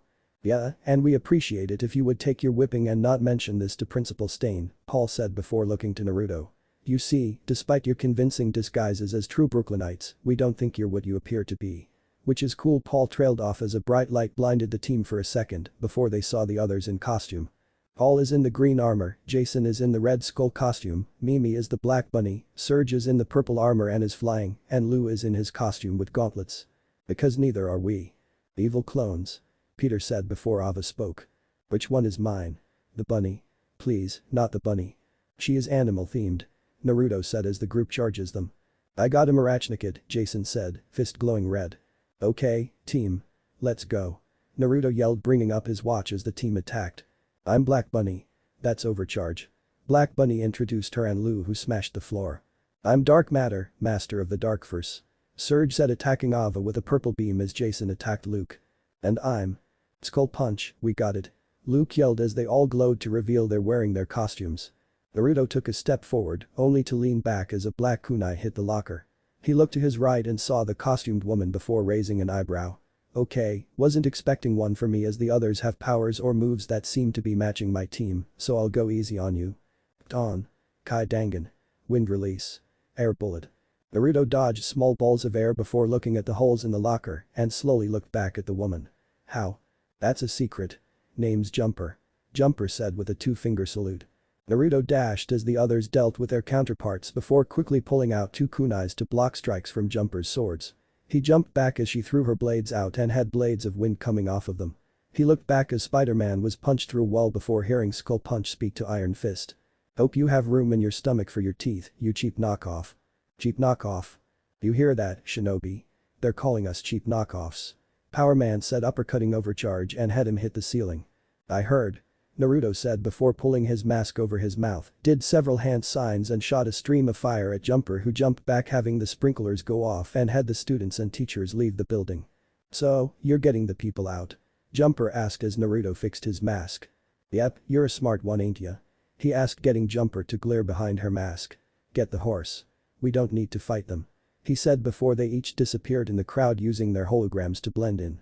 As soon as they got to another hall, they changed back into their costumes just as Power Man started sneezing at a closet door. Musty must be in there, Naruto said, opening the door. And saw Musty eating hay. Naruto reached for the horse, only to jump back as Jumper took a swipe with her katana as her team attacked. Dark Matter used his powers to freeze Nova in place as Black Bunny easily dodged Tiger's swipes and kicks. Naruto looked to see each of their counterparts easily fought or countered his team's moves and powers. Even Arachnakid was able to mess with Spider-Man's spider sense to attack. When the Magia discovered SHIELD's Young Hero program, they set out to make their own version to ensure they didn't get left out in the dust.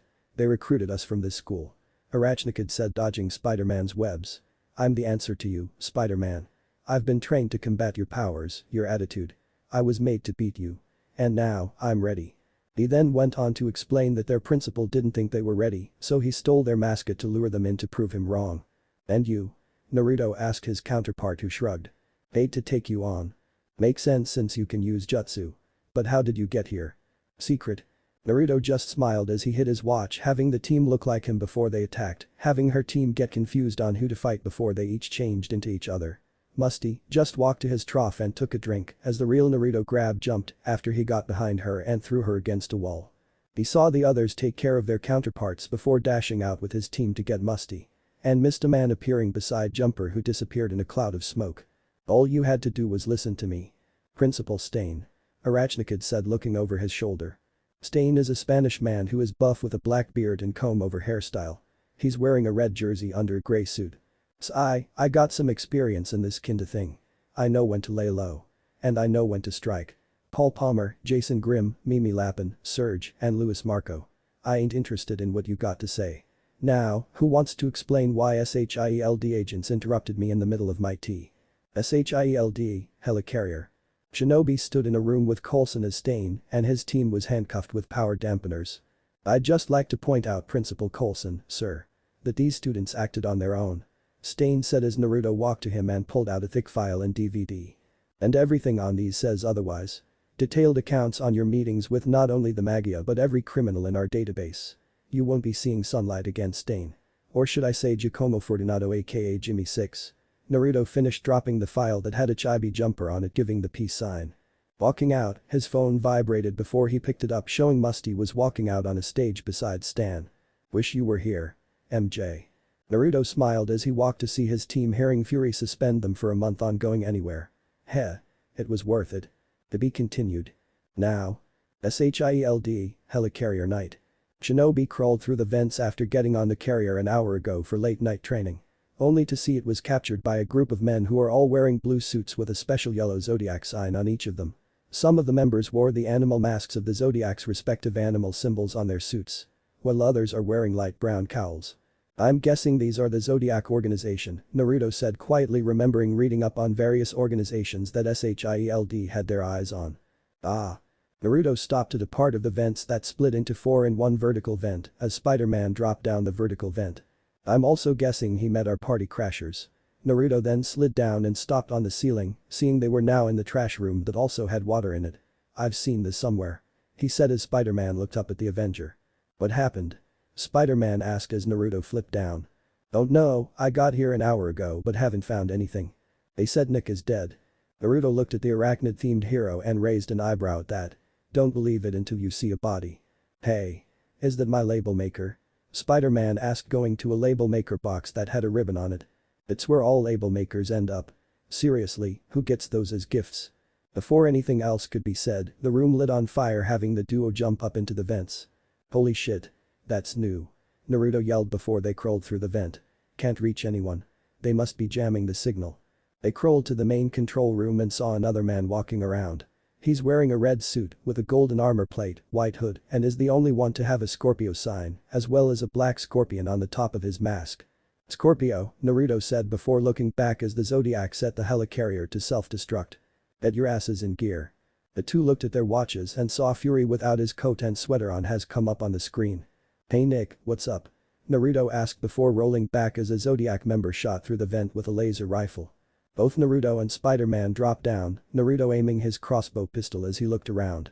Beta downloading. A female computerized voice said as Naruto saw an uploading bar behind Scorpio. Naruto and Spider-Man then attacked as Naruto shot several members with his shock ammo and punched anyone he ran past. He then grabbed one man by his neck and shot two more before pulling the first man up and shot him in the chest. While Naruto kept them busy, Spider-Man stopped the download at the computer with Fury's help and they both ran around the room. Scorpio then fired at them with a large flat golden key, missing them and blowing a large hole in the front windshield. Boom. The heroes crawled through the vents as Fury explained that the key is the Zodiac key, one of the 10 most dangerous weapons on Earth. He then told them that he was in the medical bay on the 7th level of the carrier before dropping down and saw a man with a Leo mask. Naruto crouched walked over to the man before grabbing him in an inverted face lock and dropped his head on the floor before punching him with a chakra-enhanced fist. They then came across 3 more men before Naruto silenced Spider-Man and created a Jinjutsu, illusion technique, and walked past them. They came to a door and saw it was locked before Naruto pulled his crossbow and loaded his EMP bullets and shot the keypad. Looking down as the door opened, Naruto saw his string wasn't drawn before loading in his shock bullets and pulled on the string and locked it in place. What the hell? Naruto asked looking at Fury who was tied to a table with a laser slowly going up from his feet. Why do you have this in the medical bay? Just press the red button. Fury said as Naruto walked to a console and pressed a red button that was lit up. The laser turned off as Fury was let go before they walked to the next room where Fury brought up various weapons and armor. Naruto then picked up several clear green balls and a gauntlet on his right wrist as well as putting armor on his chest, back and shoulders. He then looked to see Spider-Man put on a silver helmet, chest and black armor with a silver spider on the front and a pack that had a red spider on it as well as arm and leg armor. Fury took several guns and showed a tricycle motorcycle having him and Spider-Man get on and had it hover as the wheels turned on their sides. Naruto saw his bike and got on it and they drove down the halls. Naruto saw Spider-Man pick up a red rifle and shot balls of webs at any Zodiac men they came across. Spider-Man and Naruto went to the top of the carrier and Naruto threw the balls at men as Spider-Man followed suit with his. They then trapped the men in bubbles that rolled around and several fell off into the ocean. Spider-Man then threw spider shurikens at men that had the legs come off revealing white thread that wrapped around them. Spidey look out. Naruto yelled as he lifted his arm and had a clear round shield cover his arm to block a rocket from a rocket launcher. Inside, Fury hid around a corner and turned invisible as Zodiac men ran out to attack Naruto and Spider-Man. He walked to the control room and sat at the computer before typing his password in and had a joystick come up before having the helicarrier nosedive towards the ocean. Up above, Naruto and Spider-Man dove into the vent just as they closed up as the carrier hit the water and continued to the bottom. Once they got to the control room, they saw Fury shoot the Zodiac key out of Scorpio's hand and swung over to tackle him to a leveled wall. They fought as Spider-Man grabbed the key and Fury knocked Scorpio to the ground before unmasking him revealing himself to be an African American with short black hair. Fury's eyes widened as Scorpio glared. Something wrong? Naruto asked dropping down. He's my brother Max. And this is far, far from over Nicholas. Max said before diving into the water and had thrusters on his boots turn on and swam away. Fury walked over and stopped the self-destruct and had the carrier start to fly back in the air. You alright? Naruto asked looking to Fury who just stared at the window. Sigh, where are the others? In the brig, I just released them. Fury replied as Spider-Man walked over. Sorry about that, Fury. It totally sucks. Here got you something.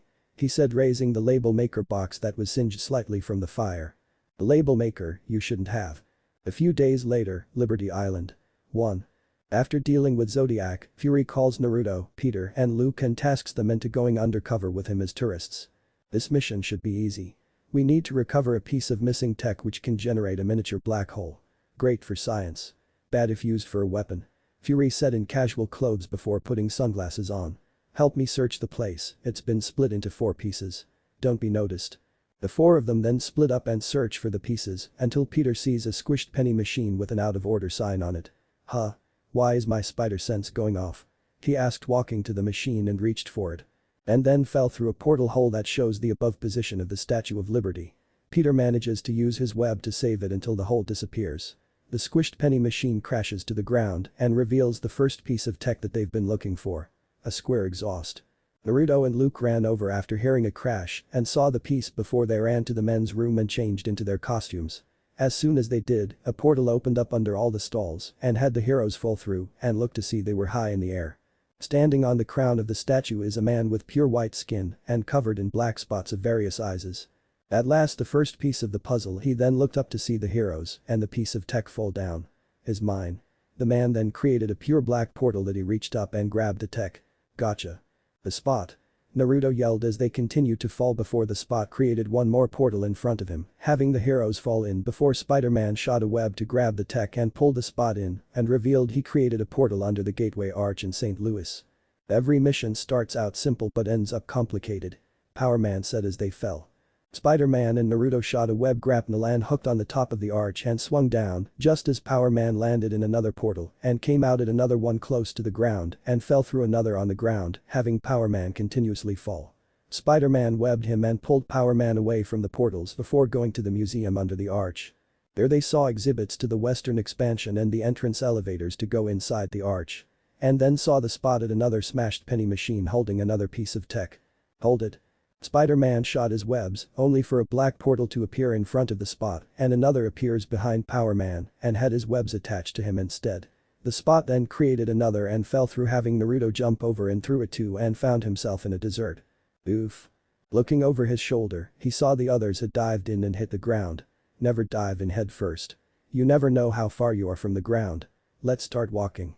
After walking for 20 minutes, they came across the Grand Canyon before a security guard dropped in front of them and explained the gift shop was being robbed. Spider-Man threw Power Man in the portal before it closed and Naruto dashed forward and when getting to the shop, saw Power Man surrounded by black spots with various objects hitting him. He then saw a large hole on the floor and jumped down and saw he was in front of the Hollywood sign as both Spider-Man and Power Man dropped down as well. There's another, Spider-Man said looking at another spot by theirs.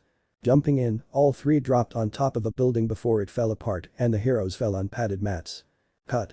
Looking to their right, they saw a camera crew before seeing the spot walking through another large black spot. There he is. Spider-Man yelled running after him and all three jumped through to a giant gorilla movie set. They saw the spot controlling said gorilla robot they landed beside and chased after him through a giant lizard set and Naruto sighed before jumping and uppercutting the spot as he tried dropping down on them. But not before he creates another portal having them fall through into the ocean. I'm done, I give up, Spot said as Naruto looked to him. You put us all through that and now give up? Why? The Spot reveals that his stepfather is an agent of Hydra who saw him as a chance of getting a promotion and that he studied him in hopes of harnessing and replicating his powers.